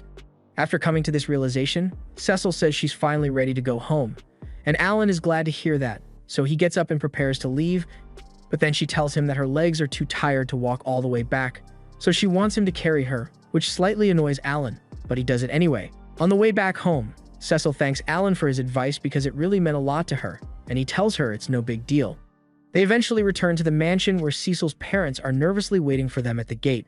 Her parents immediately rush over to check on her, and Granville assures her that there's no need to be worried about the noble's duty, because now that they've got their mithril mines back up and running, he will be able to get an exemption for Cecil by bribing the royal family so she won't have to do it. However, Cecil looks them dead in the eyes and says she doesn't want to run away from her responsibility, so she plans to fulfill her noble's duty when the time comes. Both parents are shocked to hear her say this, but they respect her decision, so they don't try to talk her out of it. 6 months go by after that, and Alan's life in the Granville household has gone back to normal, so Alan is out hunting as usual. All the orc camps in the area have been cleared out mostly thanks to Alan handling all the dirty work, and that means the mithril mining operations can resume. According to Zenov, he thinks they should be able to get everything up and running by summertime, which is good news. But Granville is still rather worried about what Karnal will do, because he might decide to lash out now that his side can no longer benefit from the mithril mines, so it's best if they stay on guard. Now that Alan has taken care of most of the monsters in the forest, he sets his sights on the mountain itself, and apparently, Cecil had asked him to bring her along on his hunting trip, but Granville shut the idea down immediately. Alan would have liked to have a mage around for support, but he knows there's no way Cecil could ever make it all the way up a mountain like this, so it wouldn't have worked out. After climbing for a while, Alan comes across a nest of ants, and from what he knows about these monsters, there are probably a few thousand ants in that nest with a B-rank queen who gives birth to even more every now and then. The entrance to the nest is quite small, so only one ant can leave at a time, and Alan knows he would get swarmed if he went in there to fight right now. So he decides to bottleneck the ants and dwindle their numbers before heading inside to fight the queen. With the entrance now clear, Alan summons a few owls to head inside and scout the interior of the tunnel so he can find the queen, and as they fly through the tunnels, Alan's grimoire creates a detailed map of every single path in there. At one point, Alan comes across an egg incubation room, which is probably the main reason there were so many ants in here in the first place, and he doesn't want to risk hatching them early, so he plans to circle back to take care of them after he has dealt with the queen. Several hours go by, and the sun is about to set, but Alan still hasn't found the queen ant yet, and he's starting to wonder if he should just call it a day and head home. But if he does that, then the soldier ants would probably have respawned by the time he comes back.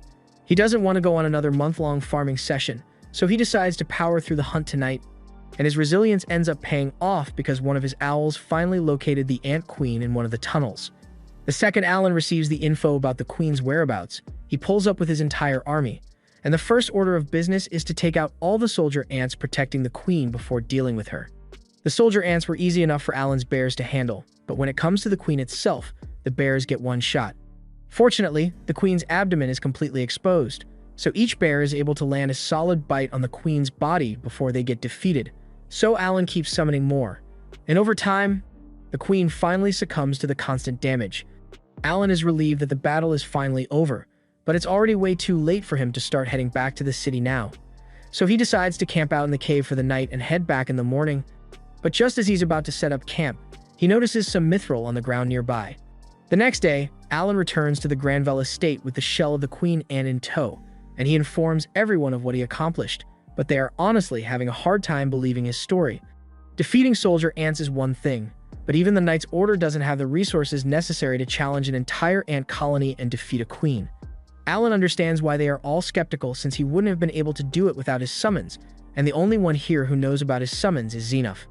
Granville asks Zenov for his opinion on the matter, and Zenov can't really confirm if this is actually a queen ant shell or not since he has never seen one himself. But then Alan remembers the mithril he found in the cave, so he pulls it out as undeniable proof that he ventured into a cave in the White Mountains. Seeing this transforms everyone's doubt into amazement, because they now realize that Alan was telling the truth. So Granville tells him to come inside because he wants to hear about the whole thing in great detail. Of course, Alan doesn't reveal the truth about his summons, but he does explain where he found the cave and present the map he created of the cave's layout. Granvelle is more than happy with the information Alan provided because not only did he clear out the cave, but the fact that he found mithril in there means it must be an undiscovered mithril vein. And since Alan is the one who discovered it, Granvelle is rewarding him with 30% mining rights for that vein. Alan doesn't really know what that means, but Sebas tells him he doesn't need to worry about it too much. All he needs to know is that in a few years, he's going to be very rich. Some more time passes and Alan is now 12 years old. The mithril mining operations have officially begun, but infrastructure for Alan's new vein hasn't been built yet, so it's going to take a little while longer for him to start getting paid. Now that he doesn't need to worry about money anymore, and he is old enough to register as an adventurer, he is considering quitting. But while he is in that train of thought, he suddenly overhears that the royal messenger is here again, and this time, Karnal is with him for some reason. Granvelle can tell that this probably isn't going to end well, but he still acts polite and asks what brings the messenger here today. The messenger says that Karnal recently brought up the fact that it was unfair that one region has to suffer the effects of the dragon while the other gets to benefit from the mithril mines. So he brought a contract that states that both territories will share the resources from the mithril mines from now on. In plain terms, this contract basically means Granvelle will be forced to hand over half of all his region's profits to Karnal for the next 100 years, and the messenger pressures him to sign right away. But Granvelle isn't an idiot, so he says he's going to have to meet with the king to discuss an agreement of this nature before he signs anything. Upon hearing this, the messenger gets up in a rage because he can't believe Granvelle would dare to question a contract he prepared, and he warns Granvelle that he will regret this as he storms out with Karnal as smug as ever in tow. You would think that would be the end of it, but you'd be wrong because not even a few days later, there is suddenly a huge commotion in the Granvelle mansion because a bunch of mercenaries have just broken into Cecil's room to kidnap her. Alan is the first to make it there, and he sees the kidnappers about to run off with Cecil, so he draws his sword from his grimoire and charges at them. The big guy blocks Alan's strike, and he is certain that it will be easy to kill this kid so they can get out of here. But then Alan puts all of his stat boosts into strength, and all of a sudden, the big guy isn't so confident anymore. Alan probably could have defeated them if this was a fair fight, but one of the kidnappers pulls out a pouch of sleeping gas, and once Alan gets hit with it, he passes out moments later. The next time he opens his eyes, he finds himself tied up next to Cecil, which is a huge relief because it makes his job a lot easier. The kidnappers don't know about his summoning ability, and they can't see his grimoire either, so while he's facing the other way, he summons two birds on the ceiling so he can get a good view of the situation. The kidnappers are sitting behind him, and they haven't noticed that he's awake yet, so he plans to sneak attack them. However, as he's about to reach into his storage to pull out his sword, he realizes that he must have dropped his mithril sword when he was captured.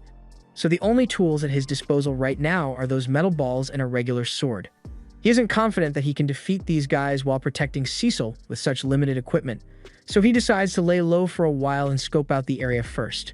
He sends one of his birds out to scout out the area, and he soon finds out that they are on a ship. But not just any ship, this is a magic airship, and a luxury one at that. There are a bunch of regular passengers dining in the main hall right now, and off to the side, Alan notices Karnal and the royal messenger laughing with each other over some wine. The royal messenger reminds Karnal that he has already pulled a lot of strings for him, so he expects to be compensated. Karnal tells him that if he is talking about the mining rights, he has already sent a threatening letter to Granvelle to make sure he hands over the rights, and if he still refuses, then Karnal plans to cut off Cecil's hand and use it as a more compelling threat. Alan is furious when he finds out that Karnal is the one behind all this, but back in the room where they are being held, Cecil finally wakes up, and she immediately starts freaking out.